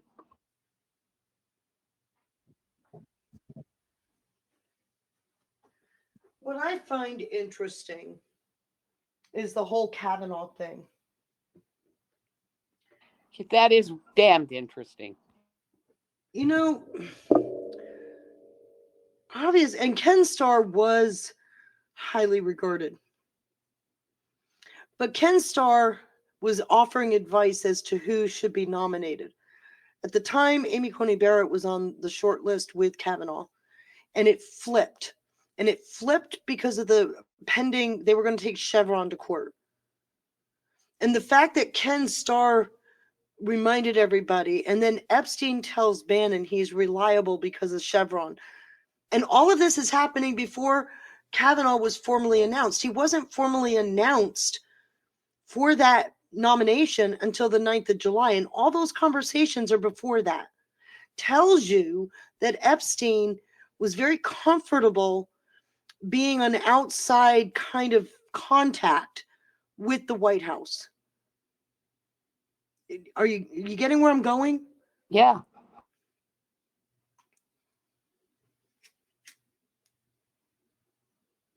And Bannon was his back channel.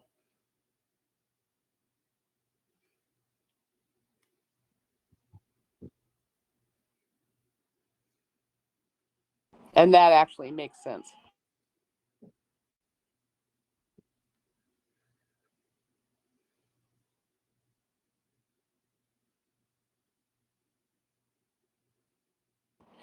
It's just so convoluted. You actually just get to where it's like, can we just get this stuff out? What you found is a great start, but man, you've got to see the bigger, you know what I mean? There's Big more shakeup. to this, yes. I mean, I do have more questions, and I've been trying to answer those questions. Wish I can get into the damn files. I can't. But it's interesting to me. Trump said we're about to find out what Epstein was really doing. I think I tapped into what Epstein was really doing. He was a back channel line of information, intel, if you will, from around the world. And the people he was connected to. At one point, they were talking about Susan Rice. And they weren't talking about her favorably, by the way. No, they were And not. it came out that Kathleen Rumler had just been retained by her. And Bannon's comment was, she's going to need a new lawyer. And Epstein says, agree. So Kathleen Rumler is a good lawyer. So we can check that off the list.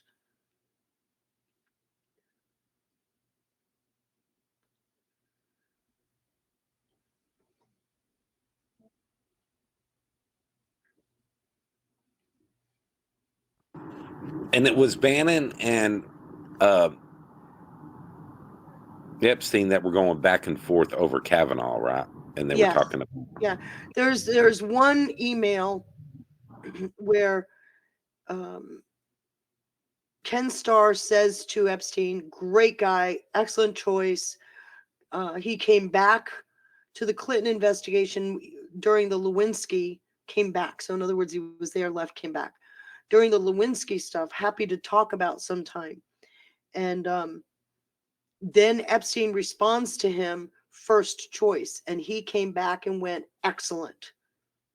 And then it's after that Bannon and Epstein started talking about Kavanaugh, and Epstein says to Bannon, Kavanaugh, and Bannon says to him, really smart guy. And Epstein responded, reliable. And then he goes, Chevron. And then it was after that, it was on the 9th of July when Trump announced him. So obviously they seated Kavanaugh because of that.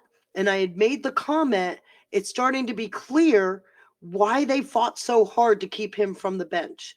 That is the biggest administrative state tool that they had, was the Chevron deference. And when they slaughtered that, man, that was like having a jugular cut. Right.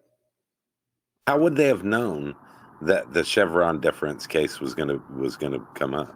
Well, what I'd looked into, and I'll have to find it again, I had looked into anything Kavanaugh had said about Chevron. He was never favorable. He felt it was being inappropriately applied. So that's in his history.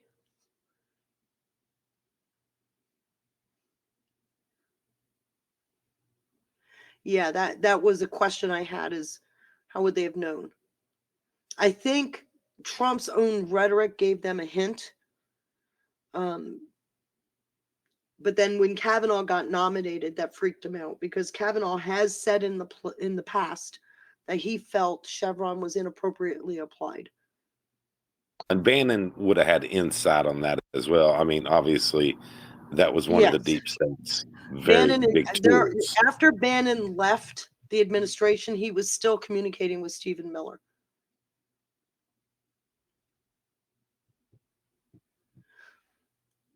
So he may not have been inside the White House, but he never was out of the circle.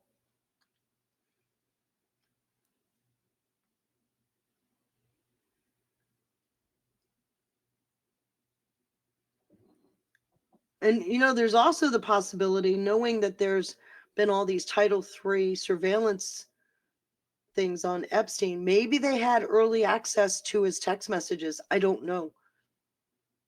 I can't answer that question. I don't know any of these documents when they were gathered.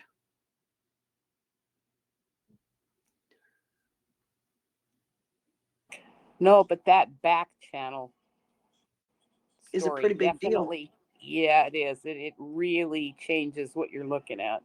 Right.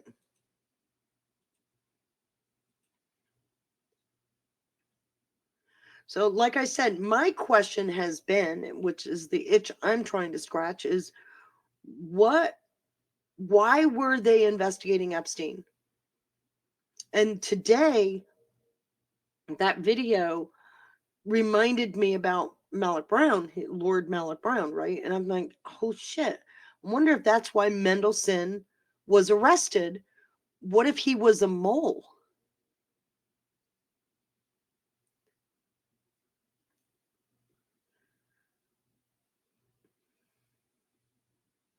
A mole for the good guys? Yeah. He has a connection to Epstein. Epstein's network was being leveraged. Well, at some point, you would see the need for them to actually start pulling some of these people out just for their own protection. Well, did I not show you where Malloch Brown resigned from the House of Lords in 2018? You did, but I got kind of confused. I'm not sure that I followed you clearly. No, on that. he stepped down. He went on a leave of absence starting in July of 24. Think about July of 24, July 30th. That's just after Trump, they attempted to assassinate Trump. Right. And what did it do? It gave Trump the sympathy vote, remember? Oh, it did. So it is clear Trump is going to become president. And then he takes a leave of absence. Trying to duck into the hedges.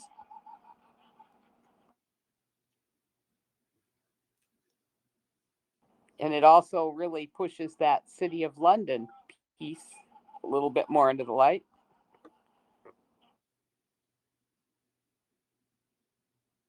And then I pulled up the DLA Piper stuff. That's in the Q post. There's 2 posts on it.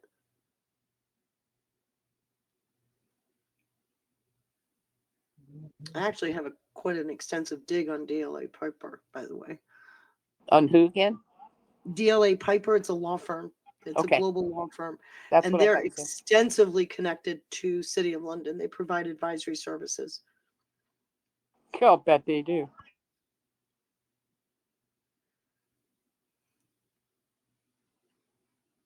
So the City of London is starting to get shaky legs, huh? I think they're panicking, yes. What prompted Mendelsohn to go back to the UK? I know Trump was, calling him out on social media, but do you remember why he left? No, let me find out. I don't know that answer.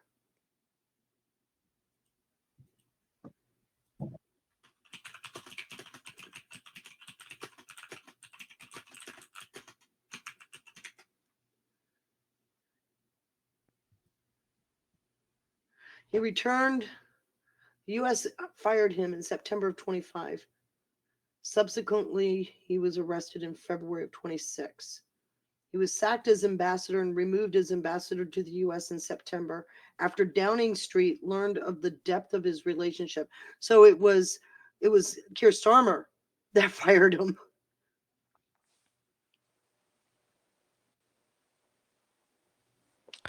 Yeah, so I'm going to tell you a story. Mm-hmm. I listened to these guys. There's a couple of them. They're former, military guys. This particular gentleman's name is Blaine Holt. He's a retired Air Force general. And he had told the story. Basically, these guys have all come to the fact that City of London, okay, the same place where we believe. Well, and this particular general used to be the number 2 at NATO. So he's got some really interesting stories about that. But anyways, he had talked about Mendelsohn. And during the first Trump administration, wait, Was he there during the first Trump administration? Was he the ambassador then too, or not? I think Yeah, so. Because when here's what his story said. Um, that during the first Trump administration, it was Mendelssohn and the UK embassy that was trying to push Trump into going to war with Iran. And yes, he specifically said that it was Miller who kept signing into the embassy. Once in a while, Kelly Conway, but Miller kept going there to talk with him. And I thought that was interesting. Now, these guys are just trying to piece it together like we are. But what's interesting now, in light of what we're seeing, maybe Miller, because I totally trust Miller. You cannot connect. I do too. All it does is support my Yes. thought that he was a mole, right? Yeah, because when I originally heard the story, it was about a month ago that they were talking about it. And, you know, it made me think, like, because I've always thought of Middleton bad, like he's, that's what I'd always heard of him. But war hawk, that kind of thing. The thing is, maybe the UK was trying to push us to go to war, but Mendelssohn had a relationship with Miller, and maybe he did pass him something that they found out. I don't know. Interesting, though. Well, I can tell you that the original document about Saddam Hussein having WMD came out of the City of London and was passed through the Parliament in UK. So you got that part of it. That goes back to the Iraqi war back in the beginning. And it was them that were pushing for Trump to strike both Israel and Iran just last year. Yeah. And believing the story, and this guy's pretty credible. I kind of saw it other way. They were kind of thinking maybe Miller, they didn't know what to think about Miller but I think, okay, maybe Mendelssohn had a good relationship with, and he was providing us information. He was a double or something. Or maybe Miller was just going there, getting the information and, kind of blaming it on the administration so he could keep that relationship to find out what they want us to do.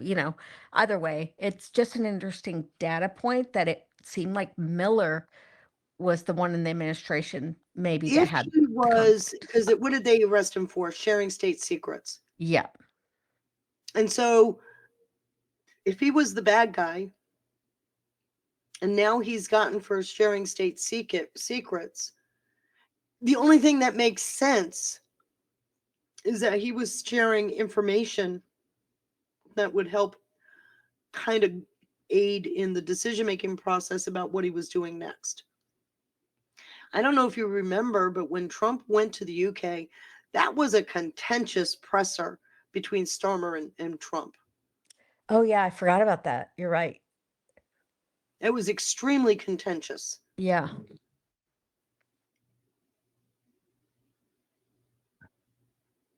So it just, what you just told me just more supports the thought that he was, and I've seen indications of that throughout the Q posts even. Prince Al-Walid was doing the same thing. And I laid out a timeline of when he did it. So I don't know who's connecting. Epstein prided himself on being able to connect people. I don't know who's doing the connecting. I don't know who's initiating the introductions. I can't speak to that per se. And if I could get into the files, I would start expanding the search to try to find that. But for right now, based on what we know, Andrew, that we know that the photo with Virginia Giuffre is doctored. We know that for a fact now because even Ghislaine Maxwell said it. So we know that that's a doctored photo, which means that the propaganda around Prince Andrew is all for, programming reasons. Mendelssohn, we've got all the same things about Mendelssohn. He's a bad guy. And Trump made it seem like that. But it was the UK that fired him based on that first tranche of Epstein files, finding Mendelssohn's name in it. And so he was sent back to the UK. Now he's arrested. So we got two people that seem to be very much a resource for the administration, both of them arrested. What does that tell you? It tells me that they were passing on information to upend a globalist endeavor. That's what it says to me. Yeah, I'm still staying open, but definitely, y yeah, you have to hold that out as a possibility, and I wouldn't have guessed it, but yeah. Well, the only reason why I put it together was Lord Malloch Brown. Again, House of Lords, on the board of the election machine Mhm. company. The fact that he's on a leave of absence since September, since July 30th of 24. So these are not people that I would consider being free of some kind of scrutiny. The fact that he's on the board of Open Societies and he's on the board of Hard Inner Civic, Smartmatic, which is all part of the same. And the fact that Smartmatic's CEO, not CEO, the three executives at Smartmatic are all under indictment, as is the company itself now since October. I don't know, Katie. I'm looking at this going, "Whoa, we got a story here, don't you think?" Yeah, it's incredible. And I just thought of something. It's off topic of this a little bit, but did you see the interview? God, what's her name? I always forget her name. I don't want to say Barbie, but that's what they call her. DHS. Oh, Christy Nome, where Yes, I put a video in here where she's talking about how software was put on her phone yes. to to tap into her conversations. So it's just more It's a about the repeat. illegal spying. It's But again illegal surveillance. yes, I never even thought about. I mean, I saw it and I thought it like, oh God, this is a one-off. But actually, as you were talking, it just popped in my mind. No, they did all kinds of illegal spying. Sometimes they used the law enforcement. Sometimes they used an intelligence agency, or just anyone who Oh, could do it. remember the issue is the predicate. What's the predicate? That was the illegal surveillance of Christy Nome. There's no predicate. Yeah, but at least, I mean, a lot of these cases, what we're seeing is they used law enforcement to open up a case with no predicate, but the way they wrote it or something, it's Yeah, like, you know how they do it. We've mhm, seen it with the Carter Page. What they do exactly. is they leak some kind of salacious content to the media and then use that article as their predicate. Yes, or they just do this, like this was just someone in their IT department, in their That security loaded department. the software, right? Yes. And a couple days ago, the new final rule came out from OPM about who um the positions, the 50,000 initial positions that will be changed to Mm-hmm. be able to fire someone right away, right? And they put Mm-hmm. out much more details about it. And in there, it was like policy and stuff where we knew that. But in there were IT and CISA, whatever, CISA. And I CISA. was, yeah, and I was like, what? Why are they in there? But they're in there. So clearly, based on this story that Christy Nome just so happened to put out a day or two ago. But yeah, so basically that OPM put out those rules, and I think those positions officially change over 1st of March or uh, 10 days into March, something like that. Hold on, I'm looking for the actual rule. I got the Fed Scoop article. Yeah, I think that one or next one of There's those there's the Fed. Fed Scoop one. Okay, I think it lays it out and gives all the categories. I'm looking at it now.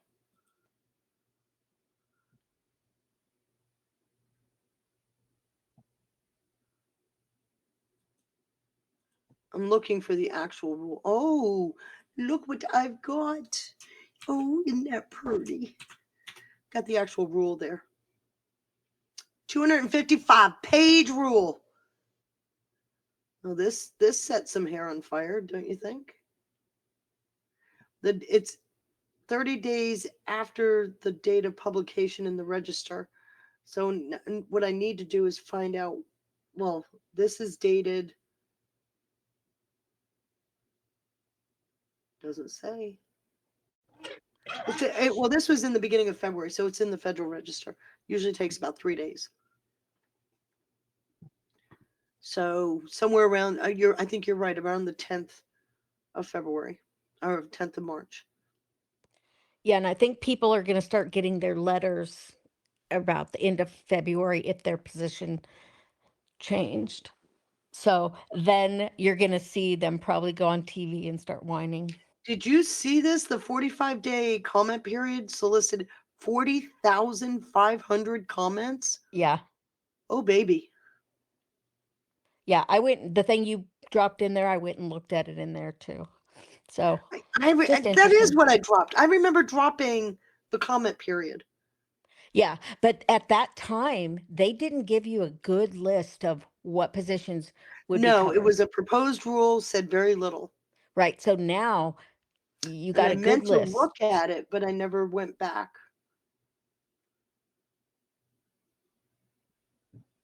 Wow.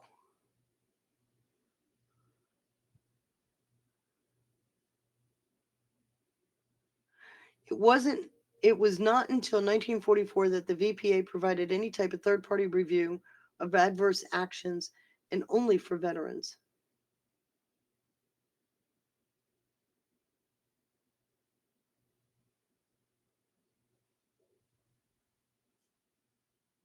Wow. I remember. Thank you for jogging my memory.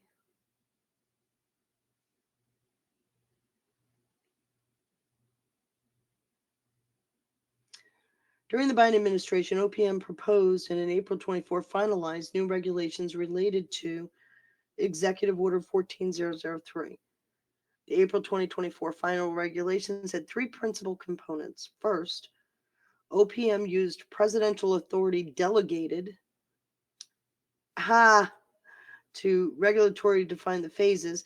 Okay, do you remember and I laughed my ass off, because the agency started issuing a lot of rules during the Biden administration, and one of the rules was on, remember the Schedule F executive order from the first administration?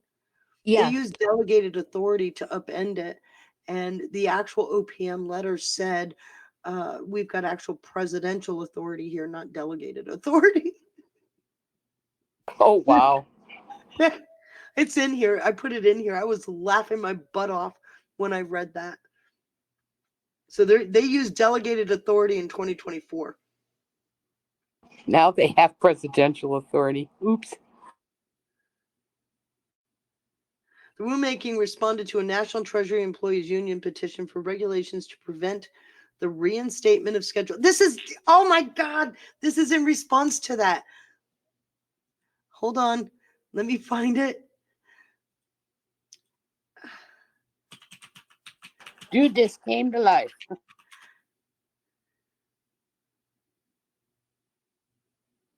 It was early last year.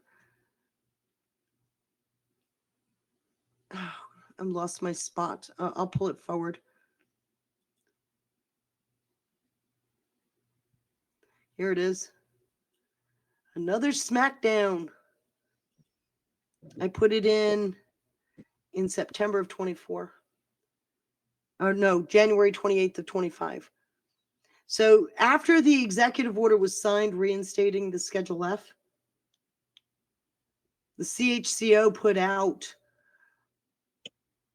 I got to find it, policy determining, except from the, wait a minute.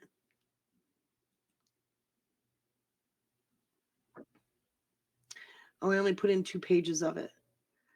But they actually use restoring accountability broadly directs OPM to rescind these regulatory amendments.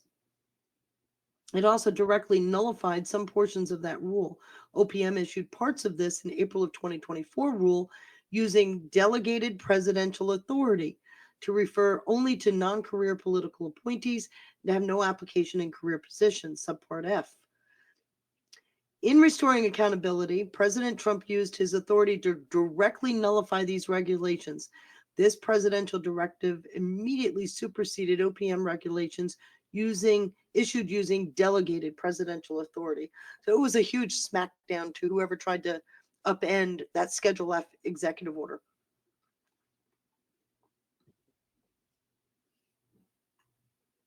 And that was a big deal, as you know, Katie. That's a big deal. Yeah, if you've ever been backhanded, you remember it, right? Well, what's big deal about this is it made SES workers, that's Schedule F, makes them at will. So you don't have to have, you can be fired for any reason or no reason under at will.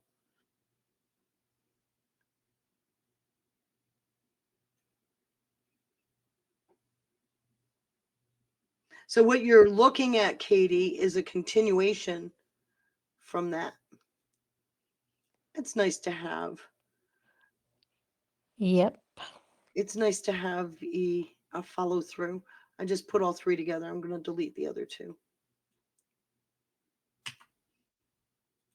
There you go.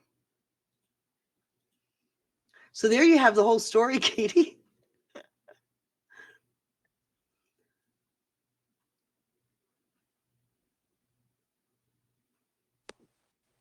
It seems like a lot of things that they've put in motion in the first year are Right. coming to fruition. And you can clearly see how planned everything is. Right. Almost like cannons lined up on the ship pointed to the shore, huh? Well, it led to, it was a huge thing because you've got 50 career civil servants and foreign service officers at USAID attempted to circumvent the EO.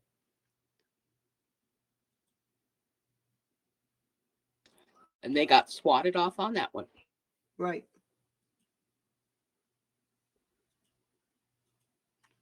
I can't find.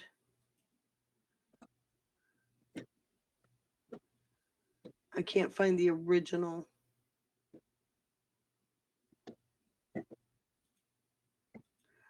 I'm surprised I did not put it in there. I put in the guidance on implementing, but I didn't put in the link. Why didn't I use the link?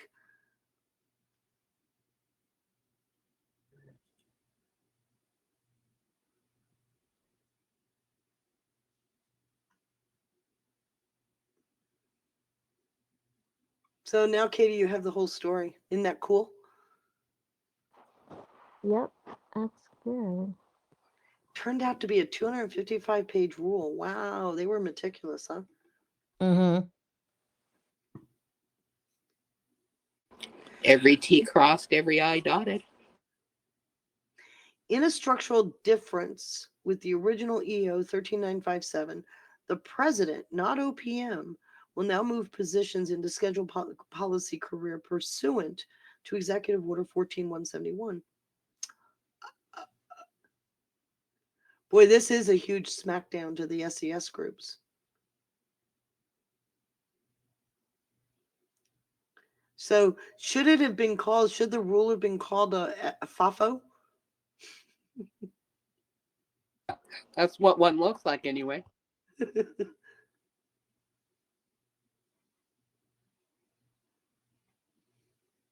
Maybe that's what those March brackets are about, is some of the teams that are departing.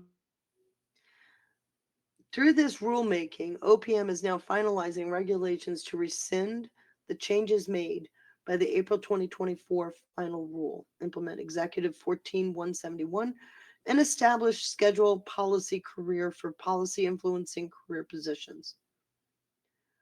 It ain't coming back. I hate to say this, guys, it ain't coming back. Yeah, I think you're going to see some people losing their positions in the next few months. This is a great way to get rid of some of those holdovers, though. That's for sure. A clean house is very important. Also,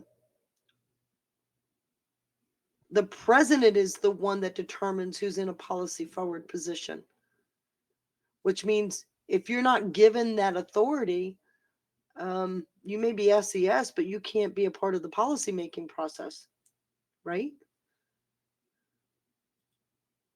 Well, that would kind of contradict itself, wouldn't it?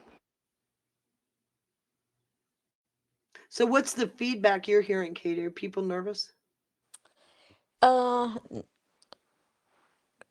actually, nobody even knows.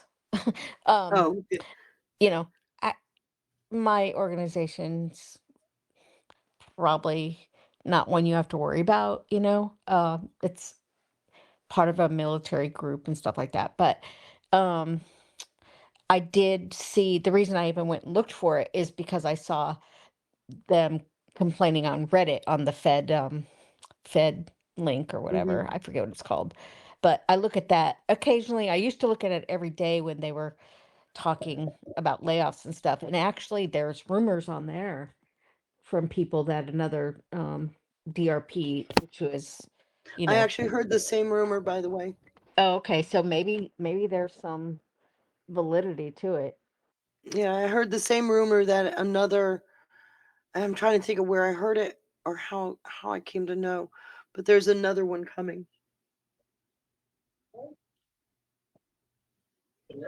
And it may be related to this if you think about it. Yeah, that's an actually interesting thought. The other thing is, that news dropped about all the employees in the IRS who aren't paying their taxes. And when they changed this rule, I don't know if it was in the EO you forwarded or if it was a different one, but basically they were talking about vetting and stuff like that. And in there it said there was a specific line about not paying your taxes. And I thought, what the hell? We all pay our taxes, don't we? No. But obviously No. we don't. There was a report that came out several years ago. Something like 20% of the IRS employees don't pay taxes. Yeah, so I'm hoping that they actually follow through on that because that's just ridiculous. Yeah, and the thought that they're not paying their taxes, but then they're in a position to enforce you're not paying them, it also lends itself to the fact because if you try to call the IRS, you no longer can get a lot of help. They don't even return calls. So, there's got to be something that changes there. Yeah, I think so. –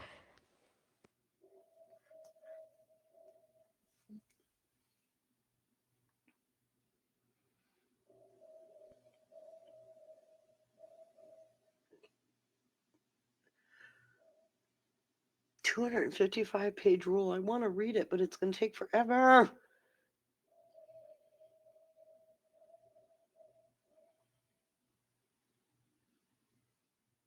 There was a day I would have been buried in this for a few days because I would have had to give a presentation about it.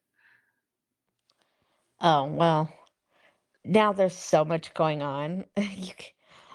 You it's not like before. You could pretty much stay up and do some,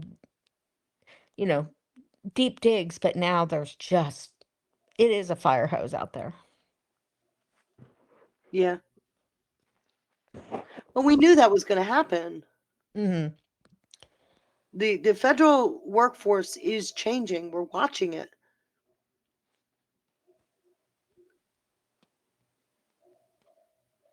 And Trump believed he could reduce it by at least 30%. Remember? Oh, I don't remember him saying that. Yeah, he believed he could reduce, or was it Musk that said Oh, it? that was Musk. Yeah. Was it?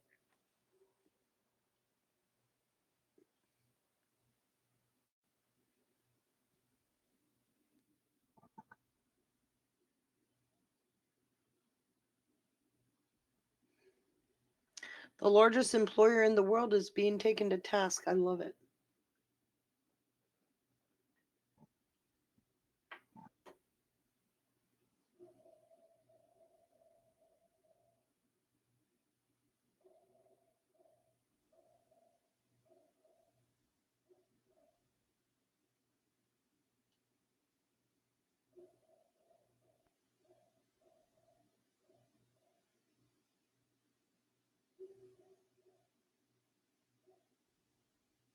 I'm really glad to see this.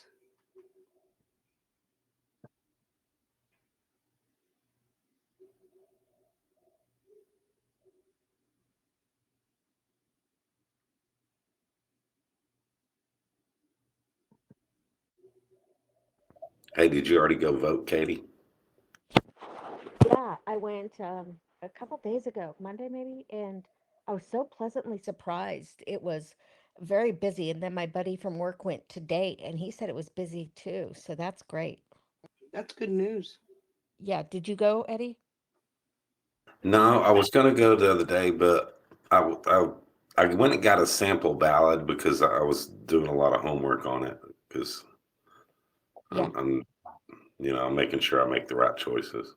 Yeah, I printed ones and highlighted everyone I was gonna vote for and just took it in with me. I wasn't the only one that had it too, so it was fine. But one of the weird prop questions that was on there was, do you um do you think your vaccination history should not be included in medical decision making or treatment? And I'm like, what? Of course, but it's funny that that's on there. Some group must have pushed it. Somebody's pushing for that. Yeah. And that kind of a stupid question. I mean, your vaccination history obviously is part of your medical history. No, I think they're referring to like employment decisions and shit like that. They started doing that, remember? Yeah, but also remember that some medical facilities, if you weren't vaccinated, they were like, we're not going to They give you weren't going to give you any surgeries, service, right? or like the organs and like stuff like that. So, Mhm. I mean, I didn't hear any cases in Texas. Not doesn't mean there wasn't any, but yeah. So I had 72 different um things to vote on. It was long. 72. Yeah. Good God in heaven. Now, some of them, they didn't have any challengers, so you just kind of tap the only person. But No I would, wonder why you needed a cheat sheet. yeah, I know. Talk about overwhelming the voter. That's oof.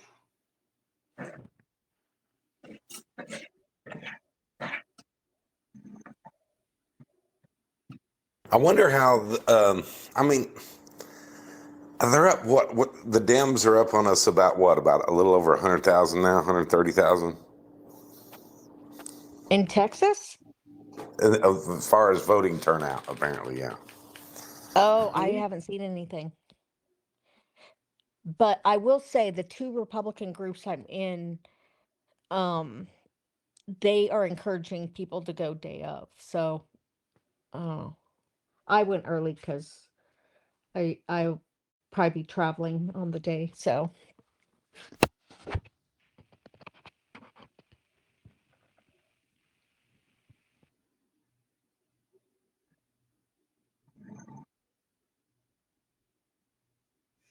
Isn't early voting generally a Democrat turnout? Generally, yeah. I thought so. Especially here in Texas, a lot of Republicans vote the day of here.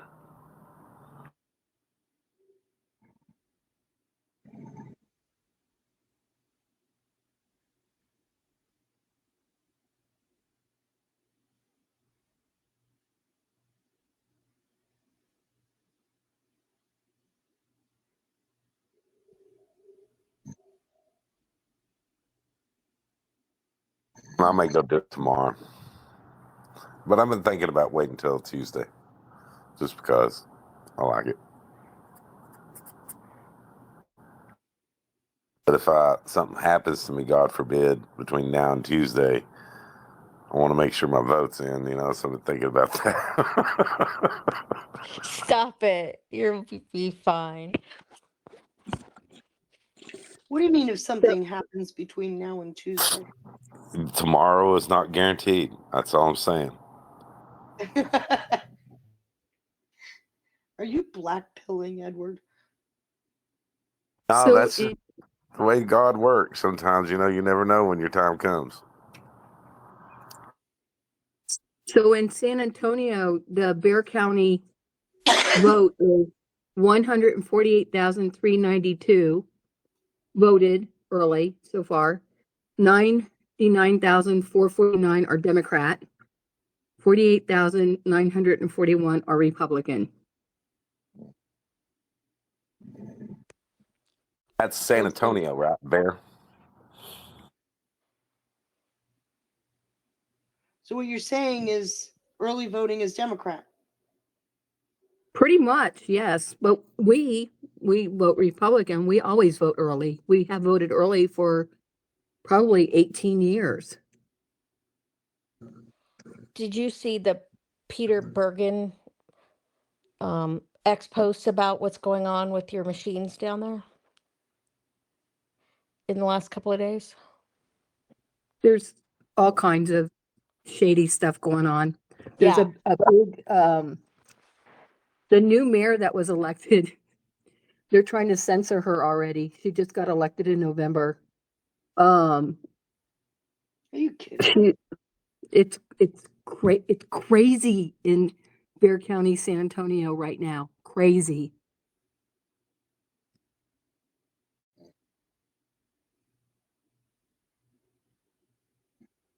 Am I right? Bear County, Sherry? That's San Antonio, right? Yes. Okay. Purple, more blue. Lots of colleges here, which I fully put a lot of that blueness on that college age grouping. The city limits itself are very blue. They just had to take down their Pride Street sidewalk,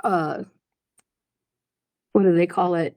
Crossing for the streets. So they went and painted the sidewalks out of some funding because the mayor here is LGBTQ, and the former mayor is now running for a judge seat. There's all kinds of stuff going on with the judges here, with shady behavior. And well, did y'all hear that one lady, the one judge handcuffed one of the attorneys? What? Yes, handcuffed her into a jury box. And now she's on leave with no pay. I'll get the article and I'll post it here. It shouldn't judge a book by its cover, but you'll probably judge. They said she's been using the fat shots, and she's had some kind of crazy personality change. I probably wouldn't blame it all on the fat shot. I just would probably blame it on, there's a lot of whack jobs in this city.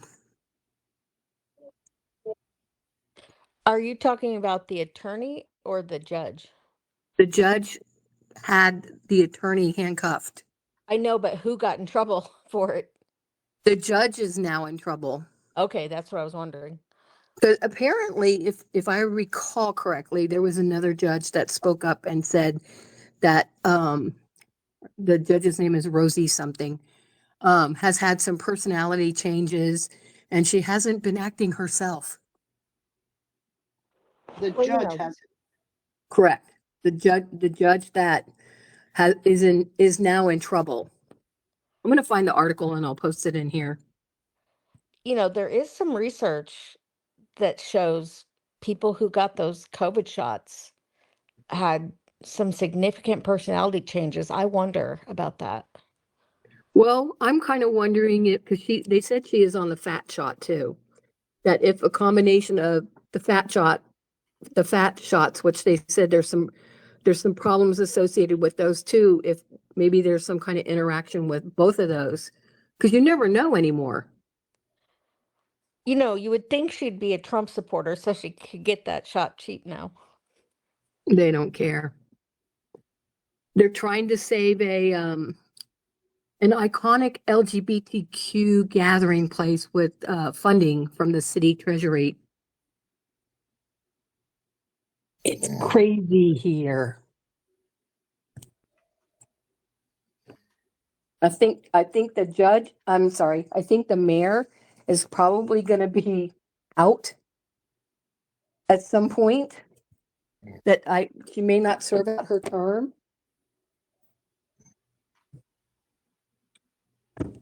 She's been cussing at city council members. She's Oh my God. every day there's an article about what she's done or hasn't done. There's I think it's kind of interesting. There's some citizen journalists that are getting some of the information from the backside and publishing it out for people to see. And there's a bunch of stuff going on with our sheriff, Javier Salazar. Him and the Castro brothers.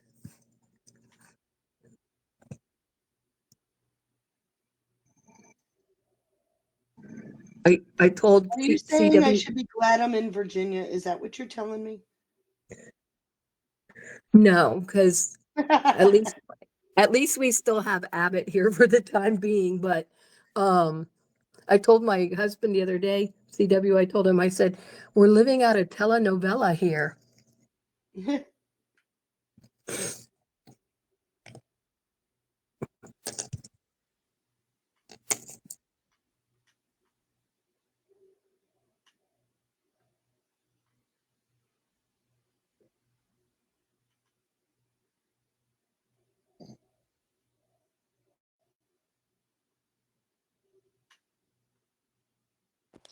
Do you think those people are really getting voted in, Sherry?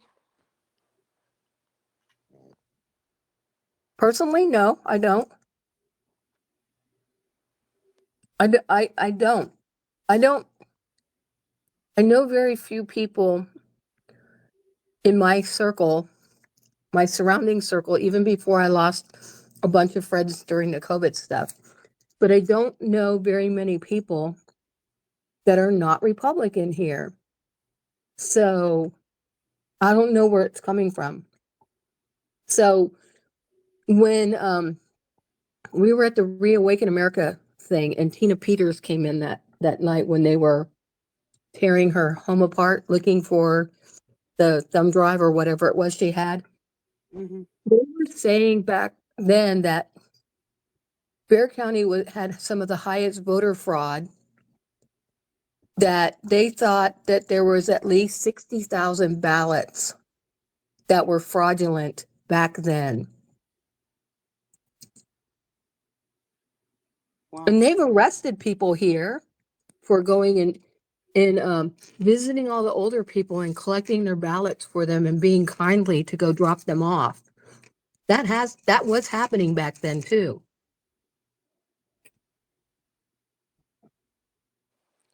So I was trying to find on X that those messages from Peter Bregan, which he's really knowledgeable in that stuff, but he was talking about, Feisty, maybe you'll know, they were able to find the fractional voting in the Bexar County. I remember that. So he just put out something in the last couple of days about it again. So, yeah. I don't know if when they passed the law where you couldn't do straight ticket voting any longer in Texas. Because you used to be able to go in and just click a box and it would hit every Republican and every Republican proposal on there. What do you mean you can't do a straight ticket voting? You have to check each box. It used to be where you could click a box that you wanted a straight ticket vote. You can't do that. You have to go in and physically click each thing. It's still a straight ticket, but you have to manually go in and check the box for each proposition, each person, even if it's, I mean, you can bypass something if you don't want to vote on it, but even if it's just the incumbent coming in, to just click that person. I'm so glad you guys mentioned something about the fractional voting. I haven't heard many people reporting on that at all. is there many people besides that Peter guy that you just referenced that's talking about it? It's actually been talked about a lot in the past. Yeah. In fact, fraction magic is the term they coined for it. Ugh. And how it's done. Gross. Do you remember that? That's what they call it, fraction magic. Yeah. No, I mean, I can't say that I'm that knowledgeable about the voter fraud. It's only been in the last couple of years, because I'm pretty new to this. So really everything that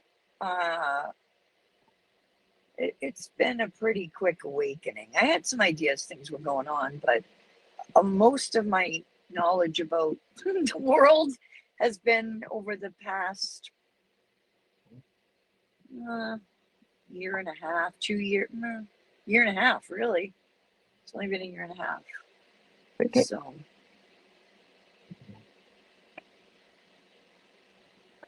any references you could give me, that would be great. There's a or place just called names and I can research it. Sorry. Wait a minute. So you know about black box voting? Black box voting. Like is that what they call fractional voting? No, it's the woman, Project Magic here. I just dropped it in There there used too. to be 8 videos. Oh. On black box voting. Okay. They've since removed several of them. I think there's an investigation. Bev Harris is the person who first blew the whistle on this back in 2003, by the way. 2003? I think it's 2003. I bought her book. Tells you how long this has been going on. I bought her book back then. We follow each other on X even. That book. Okay.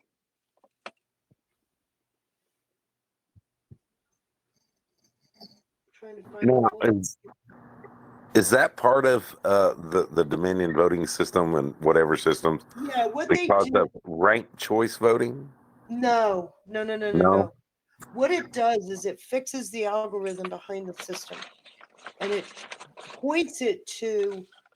So if you do a query into the precinct, and you want, let's just say, white males, 35 to 45, it's going to return a number that's got a decimal point. Obviously, it's not a whole number. So what they do is they take that decimal.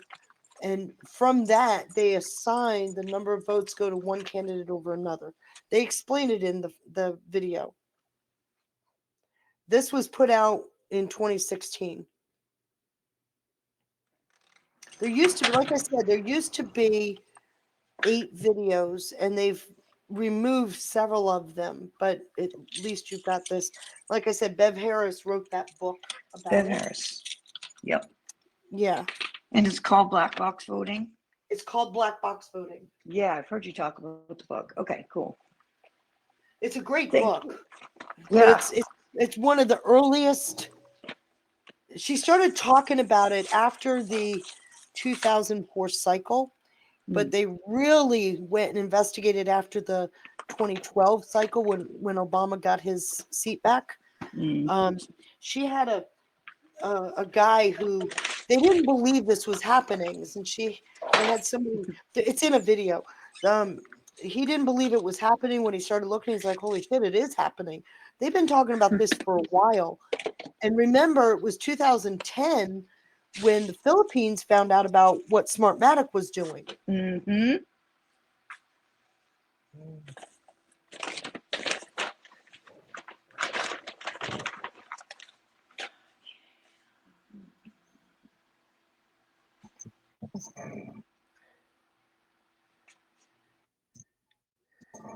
It's pretty. The videos are good.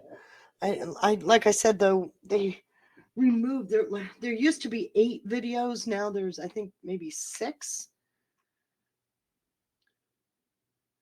Benny Smith is the guy. She got Benny Smith to look into the data. He didn't believe it was happening, and then he wrote a querying program, and he figured out exactly how they were doing it, and they put it out in the video. So Feisty, you should look at that, what I just dropped in there, because I just reread it and it looks like they're cloning voters 4 and 5 times. So Sherry, that they could be doing that and making the Democrats, I don't know. I don't fully understand it. That's exactly okay. When you look at black box voting, you'll get it. That's what they're talking about here. The voter ID Well, numbers with fractions. And this I'm was kind of just in the primary on February 18th. So it's still happening. Yes. and here in Bear County, you don't pick a party when you register to vote. You pick it at the time you go to the polling place. That's because it's an open primary. Yeah, we have Yeah. open here too. So one of my friends was saying, and he said, I'm crossing my fingers and I'm praying really hard that Republicans are voting Democratic and then to skew it. I said, I'm not sure that really works to the benefit of something. But I'm also going to say this, and I don't know if it's true. I didn't get to dig into it. I saw a thing that said Nicki Minaj is encouraging Texas voters to vote for Jasmine Crockett. I doubt it. I do too. But it just seems so like, I wish they would pass a law where you couldn't interfere in another state's elections, regardless of who you are. I hope she beats that Terrario dude. Yeah, I want to face her. I want to face Jasmine Crockett. I think that was Cardi B and not Nicki Minaj. Was it Cardi? I don't know. Yeah, I think it was Cardi B.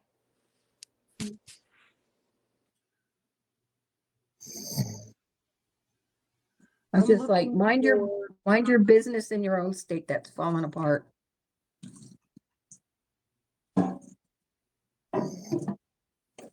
Nicki Minaj is actually trying to get people to vote for Crockett. I think that's who I saw it was. No, it was Cardi B. Cardi It was B. Cardi B. Cardi B. Okay, I was going to say, my God, did she flip that quickly?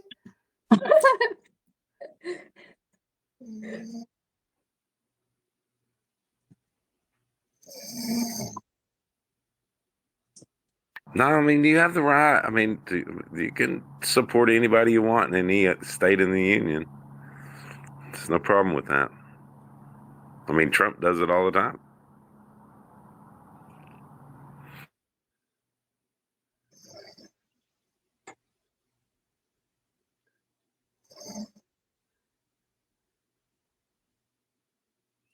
Okay, so from the looks of this, they've got 1, 2, 3, 4, 5 of 7 videos up on the site.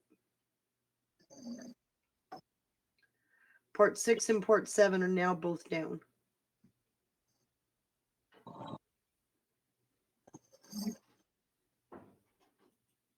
Were they forced to take them down, like from lawsuits or what?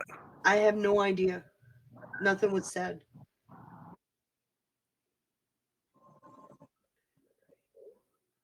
Yeah, there's only 5 up there. If you that link I gave you, scroll all the way down to the bottom. They go parts 1 and 2 give you the full story, and then they start going into how they proved the code. They go deeper. But remember, this is from 2016 when they put this up. It was in May of 2016. It was before the 2016 election. It was what they had researched and found in the 2012.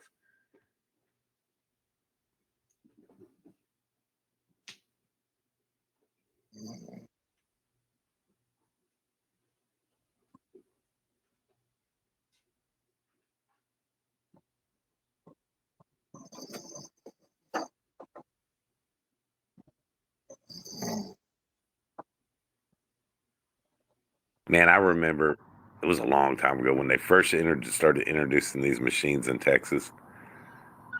And I went to vote, and I was like, oh, and I chose the machine instead of the paper ballot, like an idiot. Can't believe that.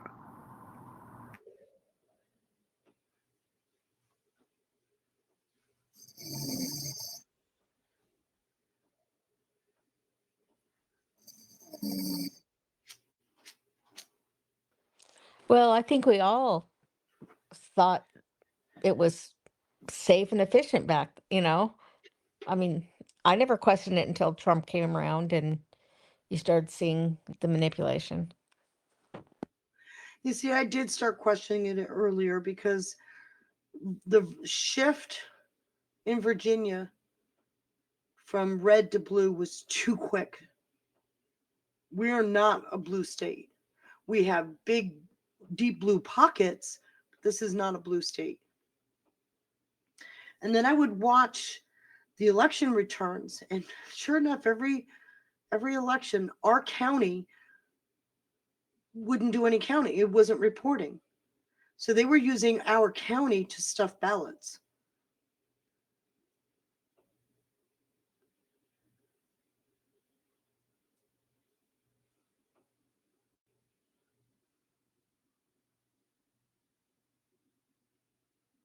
Oh my gosh, Sherry. Ain't she pretty? She has a rainbow flag in her courtroom. She wears a rainbow scarf thing around her neck in the court. Yeah. This is hysterical. Yeah. Well, not for the attorney who got locked in the voting box in the jury. Yeah. I'm like, it seems like it's gone to Crazyville down It took here. a year to investigate it. So, sorry? Is after there's more just than a year. Yeah. They kind of, I guess I'm not sure what the delay was, but now she's been suspended without pay. She's in a race to be reelected.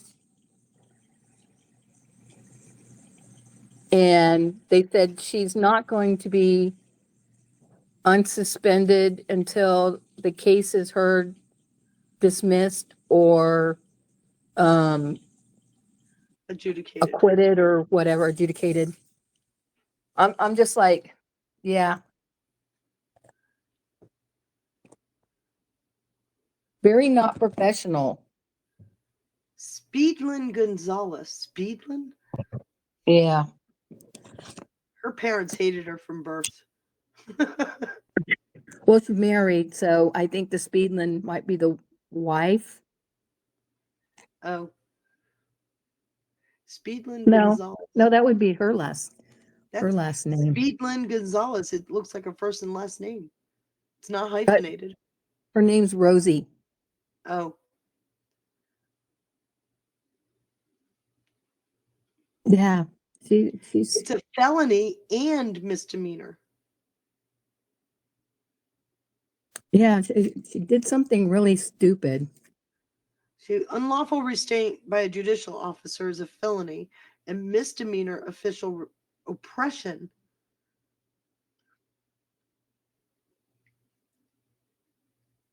It's crazy, right? This is our judicial system at work. Okay, Speedlin Gonzalez's indictment comes 2 weeks after KSAT investigates revealed the December 2024 incident. So the only reason why she got indicted is because, unless that was leaked to the news before they indicted her. There's one reporter with KSAT that he's like a bulldog for this stuff. He's kind of pretty much relentless with finding out stuff, which kind of surprising because it is a really liberal leaning station. It's the ABC affiliate. Uh-huh. But since we don't watch local news any longer, I see it via news blurbs and the people that I follow that are good about reporting on some of it. But there's stuff going on with our county sheriff too. He's So the the Bexar County District Attorney Joe Gonzalez recused his office from the case in September. he's a Soros funded DA and he's I out. was going to ask you. Yeah, he's Soros funded. He's not running again. I ran into him in the grocery store and he would not look up. He would, Oh, he's feeling it, huh? yeah, he kept his head down and his face glued to his phone and would not look at anybody. Somebody's feeling some pressure. Yeah. But he decided not to run again. I don't think he'd be elected again personally, but who knows?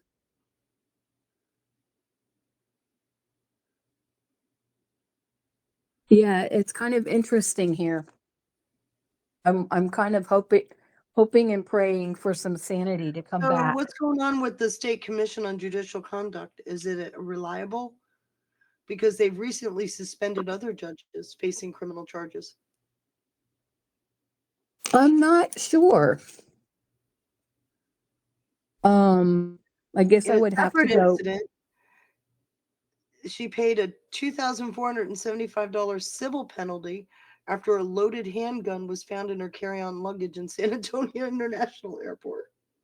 I think that's her second This handgun. is a judge? Yes. Oh, And dear God. and I think that was her second handgun incident, bringing it somewhere where she wasn't supposed to. I think she brought it into the courthouse. My Yeah. God, the handgun had a loaded magazine with a bullet chambered. Yeah. Oh, Crazy, right?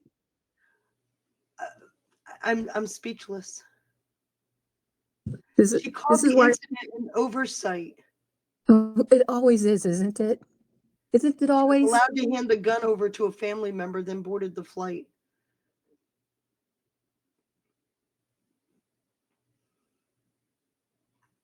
I knew a woman, she's since passed away, but she was an attorney. And she went down to the courthouse, claimed she forgot she had her loaded gun in her briefcase, and she got arrested. She had to appear. She had to pay the fine, and then she was on probation. Okay. Welcome to the wild, wild west. Yeah, this is really something.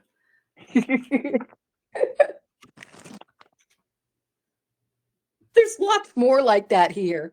It's crazy. San Antonio's changed since I was down there.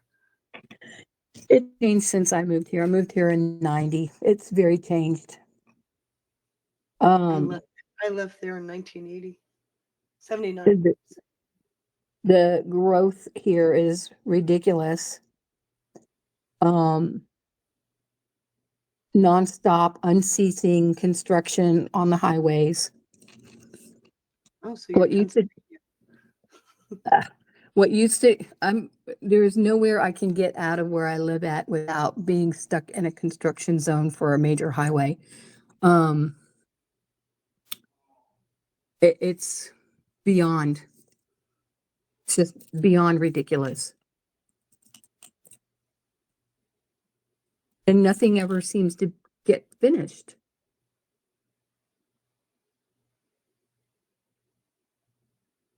They started a lot of these projects during COVID and they're not even halfway done.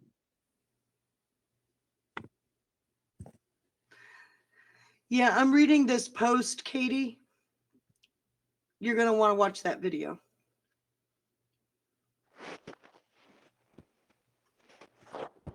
Well, did you play it that one time when we were looking at stuff, or this is something different? No, I've never played this video in here. Oh, okay, great. I'll check it out. Oh, so Katie, you posted the Texas primary bombshell in Bear County. Here we are.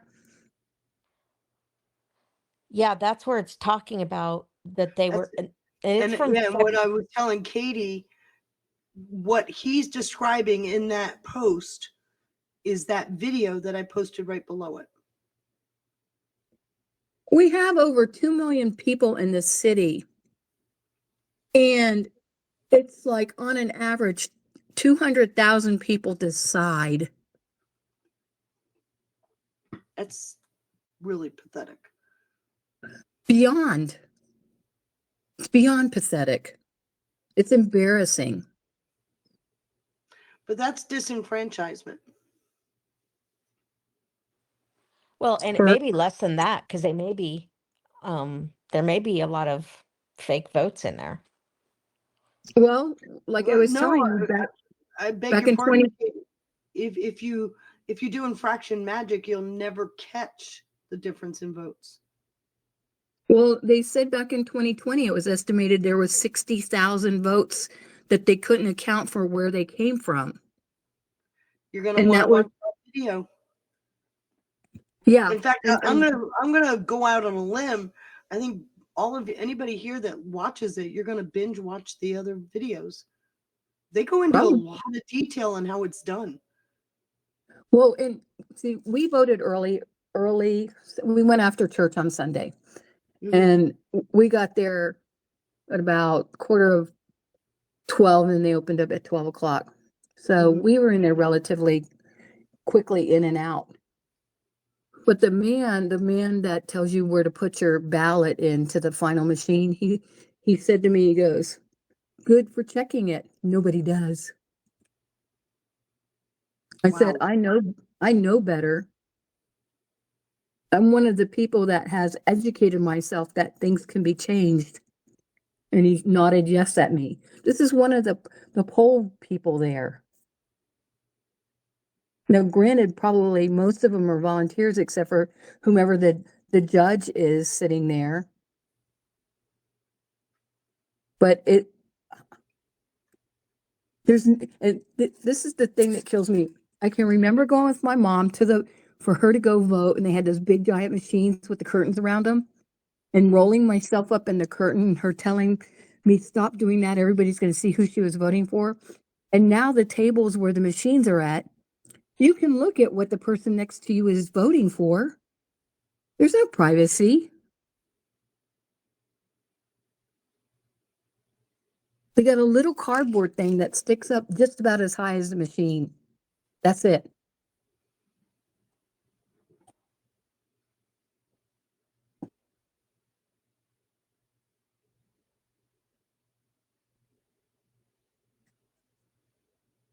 Well, you got more than half the country on gems, which is what it's allowing them to go into the background and fractionalize the vote.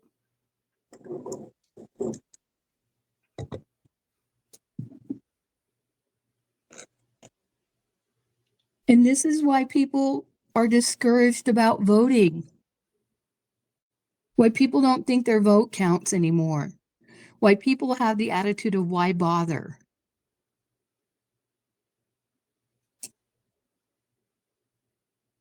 Like I said, this has been out for a while. I've been following Bev since the beginning of this. I bought her book when she published it. It was a big deal, and I tried to get people to watch the series before the 2020. I again posted it in here since then, so hopefully people would watch it before the 24, because this is still going on. No and doubt. I think the only reason No why doubt. Trump was able to get across the finish line was because of early voting.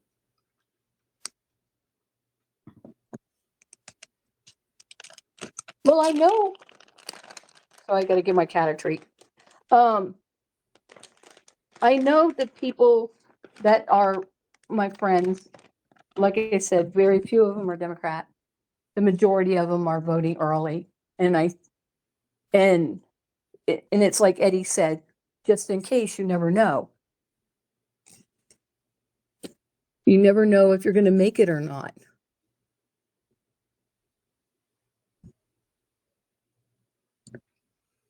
get waylaid by a car accident, have to work overtime at work. So I myself prefer to go to the early voting. I know it's done. I don't have to worry about a what if. Well, that's going to change. Yes, but he's probably going to make it a national day of voting. You need Congress to pass a law to do that. Yeah.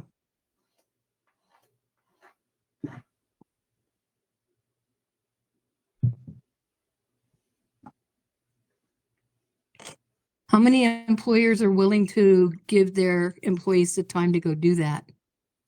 By law, they have to let you take off for voting. Most employers will allow a couple of hours already, because by law, they can't stop you from voting.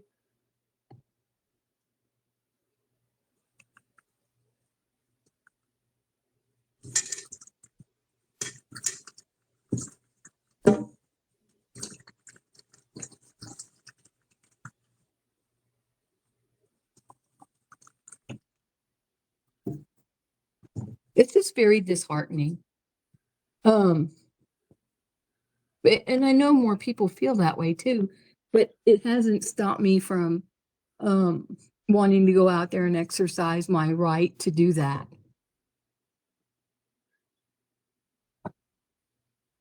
I've heard a lot of people, and I felt like this when I was younger too. Doesn't matter who I'm going to vote for. It's still going to be the same thing.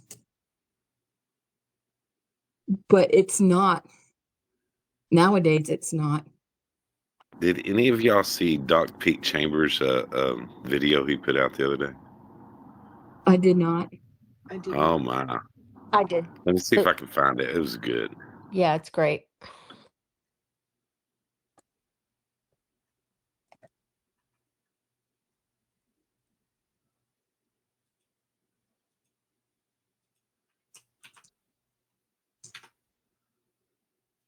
So do y'all think that them hyping up the Tony Gonzalez thing with the supposed affair where she set herself on fire, that they're trying to get him out via that mode? I haven't paid much attention to it, but what area is he from? He's South Texas. He's Down by the I think border? part of I think part of his area comes up through San Antonio, but not where I live at. But supposedly he had an affair with one of his workers in the office, and she set herself on fire and it ended up dying. But there's some information that's that a friend said that she had called him and found out that her husband was cheating on her with her best friend, and that's why she did it. But the spin coming out from the other side is that Tony Gonzalez broke up with her, so she set herself on fire over that. Wow.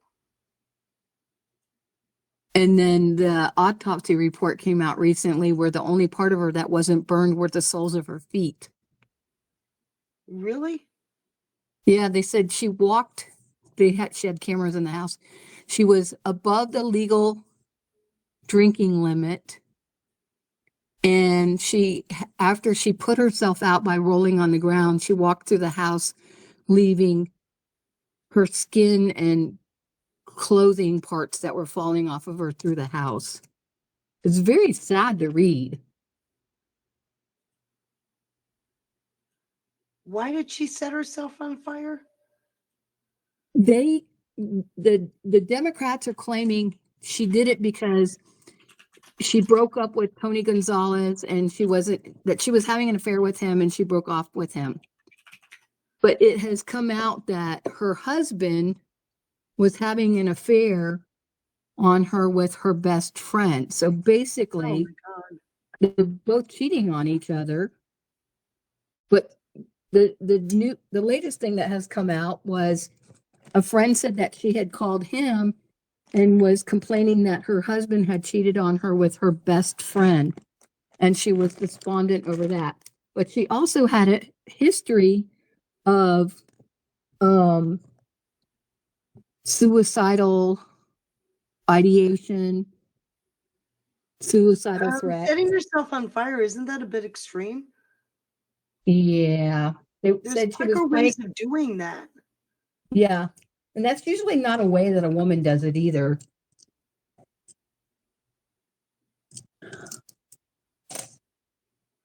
So do they think he did it? No, they're not saying he did it, but they're trying to imply that indirectly or directly because he had the affair with her. That's the reason why she committed suicide. I'm telling you guys, Texas has lost its mind. Starting to sound like Florida over there. My God. I'm from Florida. I'm from Florida. I brought it with me. Oh, There you so it's all go. your fault, right? I'm from Miami. I'm on the West Coast, near Sarasota County.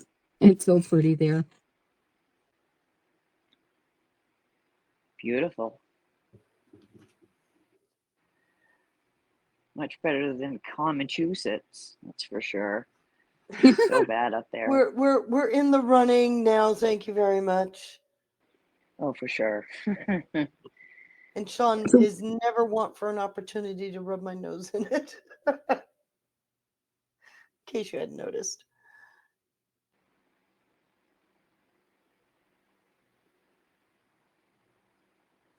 I hate to say it, but your governor is frightening, and so are the people that are behind her.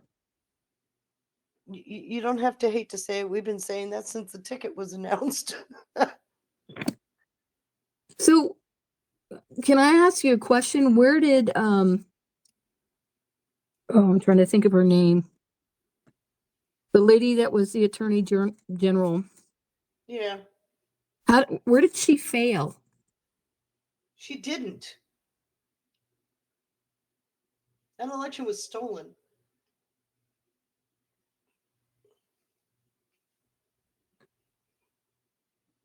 And I know you've talked about this before because you're an attachment to the swamp. I couldn't understand how the state swung so far with all the positive stuff that was done during his tenure. Yeah. What happened? What they're blaming it on to get the hard swing in the election. If you recall, we have our gubernatorial is the year after the general. And what happened in October? We had a government shutdown. What happened all last year? We had government employees being laid off and fired or taking early retirement. So the emotions between them losing their jobs and the others being furloughed because of the shutdown is what they're blaming on what swung the vote.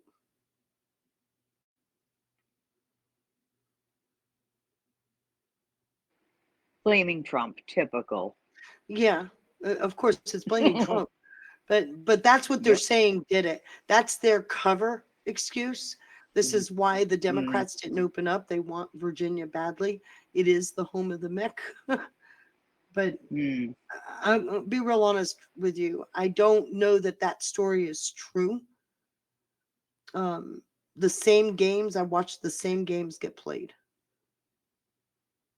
So I don't know that the story is true or false. But they're saying that because of the furloughs, and then of course with the so many government employees losing their job in the beginning of the year, that's what caused it. They blame it on Trump and Elon Musk. Those are both evil people to people here in the state.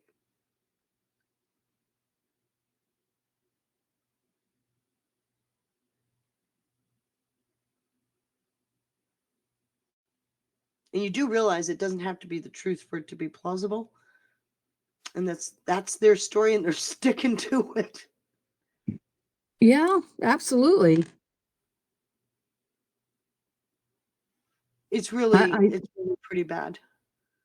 I think Texas is in for a flip, not to go blue, hopefully, but with some big changes coming forward with all the stuff going on with all the Republicans in the race.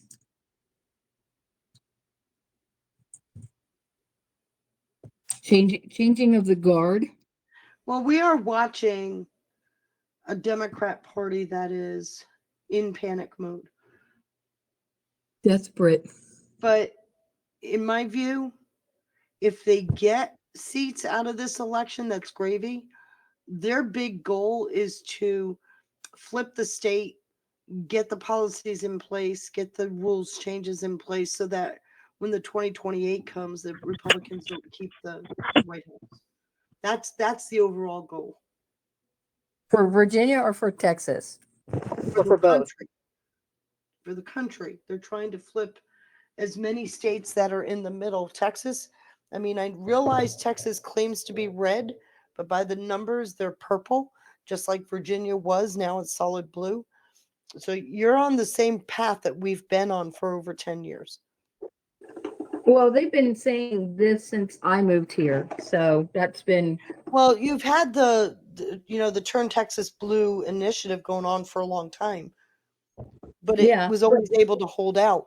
I don't, what they've done is they've whittled it away so far, which is why there's a lot of activity with the voting machines and such like that. Does this work? I don't know. I don't think it does. But so far, I think we're going to be getting to watch that in action across the country. And hopefully the hammer comes down by June. Well, I mean, me personally, I was up watching what happened in 2020 and I saw the votes flipping before they shut everything down. I saw it. We watched it here too. And can you, I'm sure there's video of it. Somebody has it somewhere. I've got several videos of the numbers flipping. Most of us gathered that information. Everybody knows what happened in 2020. Anybody with 2 brain cells knows what happened. Yeah. I mean, they stole it And then you every hear which the way they could. They stole it. The Democrats, we won fair and square. No, you didn't. You cheated. Nobody wanted a dementia-addled man for president.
I hear you, Dove.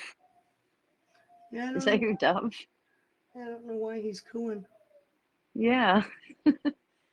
It's dark in there.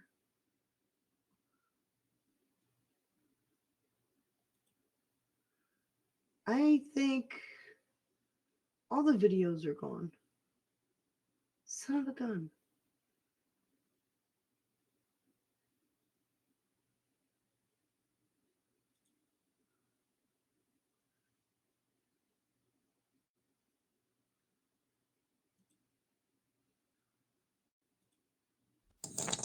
I'm going to say good night, y'all. Good night. And hopefully see y'all tomorrow. Have a good Friday. Yeah, I'm on Sean's show tomorrow. It needed to be said. we look forward to it.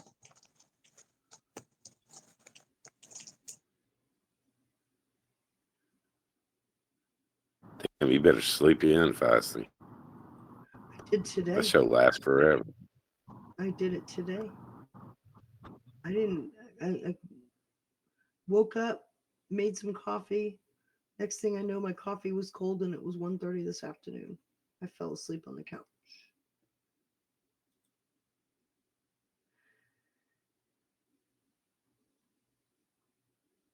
Yeah, all the videos are gone. Damn it. In that Fraction Magic, they're all articles. Darn it. They were good videos. Yeah, when you said there were videos, I went in there and I was looking for the videos. I'm like, I don't see any videos. But I can't. Let me see if I can go to the way back. I think the videos might have been taken down. I watched them. Yeah, no, they've removed.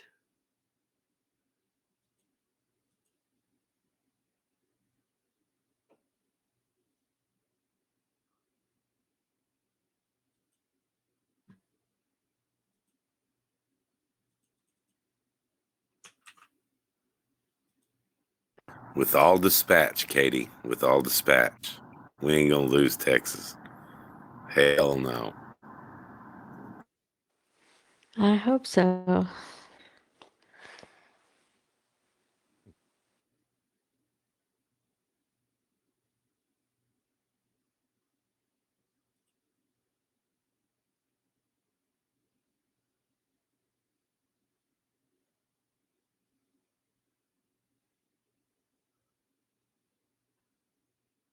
Yeah, they removed all the videos.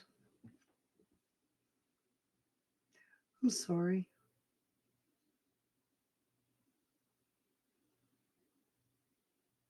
Yeah, I was gonna watch one while I was on school. It was a really good series to watch. And at the time I watched it, I had no clue how to record videos, how to, to screen capture them. They were all about 30 to 45 minutes long. All at the time, all but one was up there and it said coming and it never came. I always check back.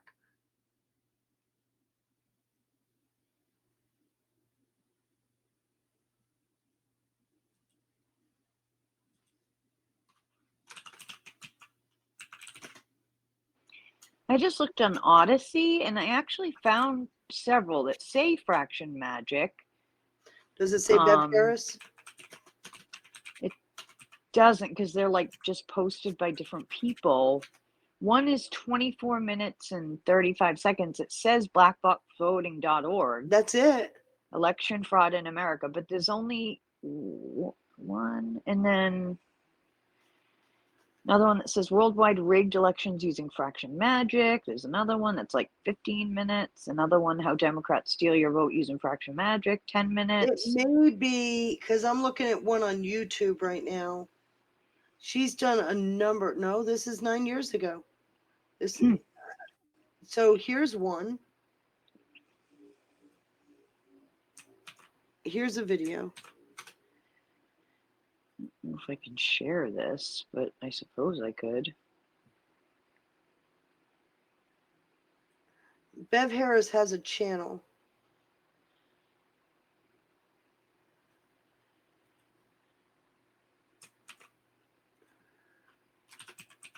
Sorry. Could you guys hear that? I didn't realize it was playing in the background. No, I didn't hear it. I was trying to share I it. just Okay. posted one of the videos. Great.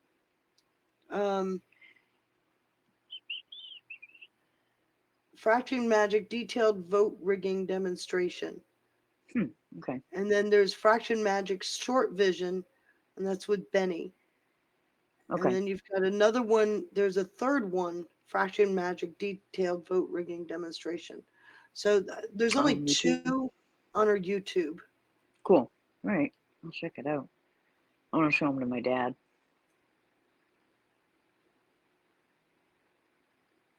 Here's the second one.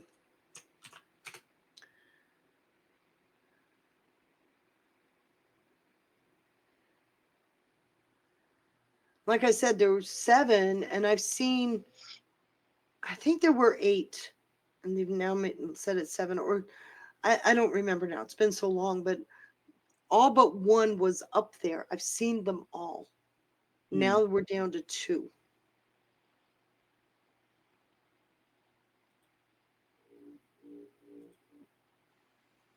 They're not long. They're pretty.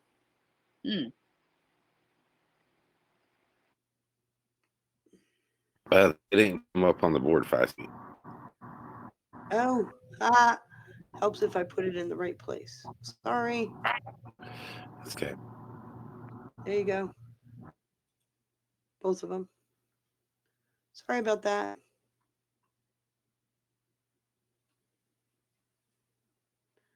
The short version one, I think, is only 15 minutes.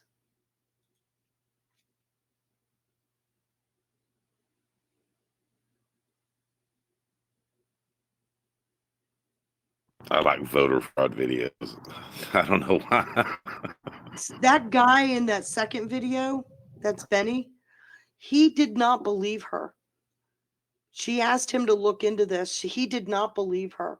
So his reaction to what he was finding is precious because he couldn't believe what he was seeing.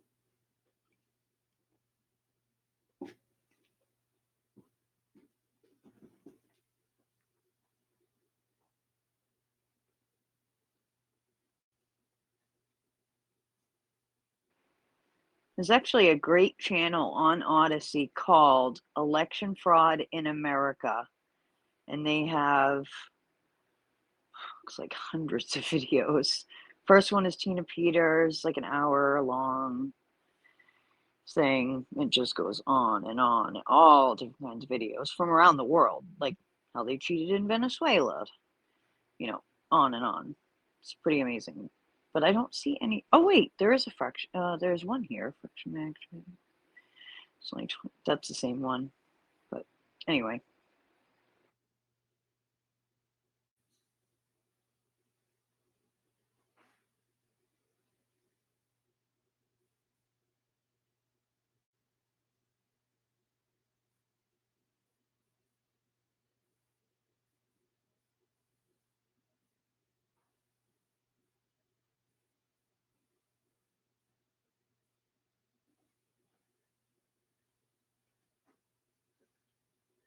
Is Odyssey a subscription?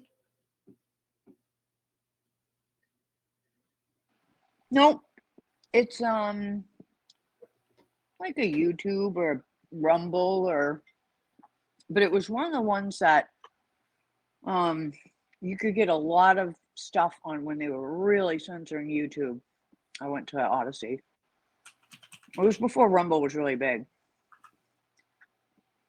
Yeah, it's just an app. It looks like a little astronaut. It's Odyssee. Spelled different. Oh. Yeah, it's weird, but I can't find it.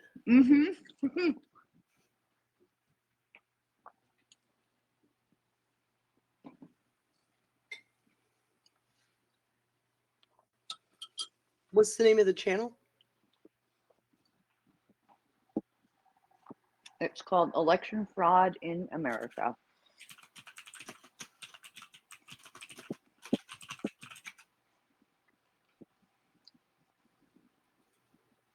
Wow. Okay, so the Mike Lindell one, the first one that comes up, I've seen that.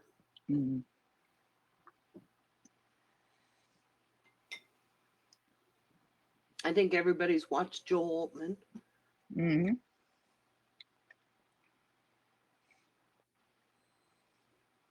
think I've seen all of these.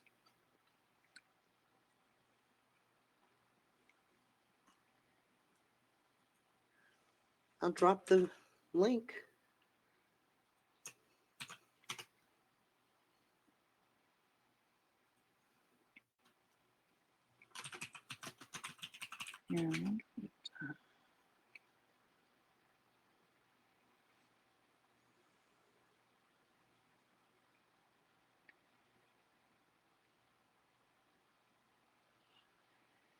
There's a bunch for Bev Harris too. Mm. Yeah, you can find a ton of stuff on here. Even if you don't search for a channel, you can search for a topic and it'll come up just like Rumble or YouTube. Different stuff. Like I said, it was one of those things. I actually didn't start using it until a couple weeks ago. I was looking for a specific video and it was on here. It wasn't anywhere else, but it was here. And so I had to log into it again because I hadn't even used it on my new phone. Then I remember couple of months. this is how I got introduced to Bev Harris, right here. Hacking Democracy. That movie, or it's a website, hackingdemocracy.com or .org. No, Bev Harris. That's an hour and 21 minutes. She's been on this topic. She's like one of the first people that was into this. And they went after her like mercilessly. Is she still around? Yeah.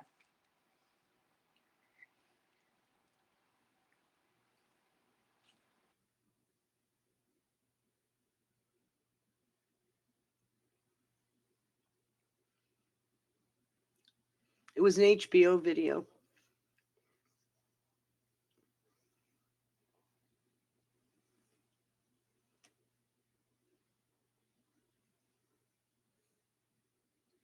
Anyway, I'm going to go close out. We're just shooting the breeze here.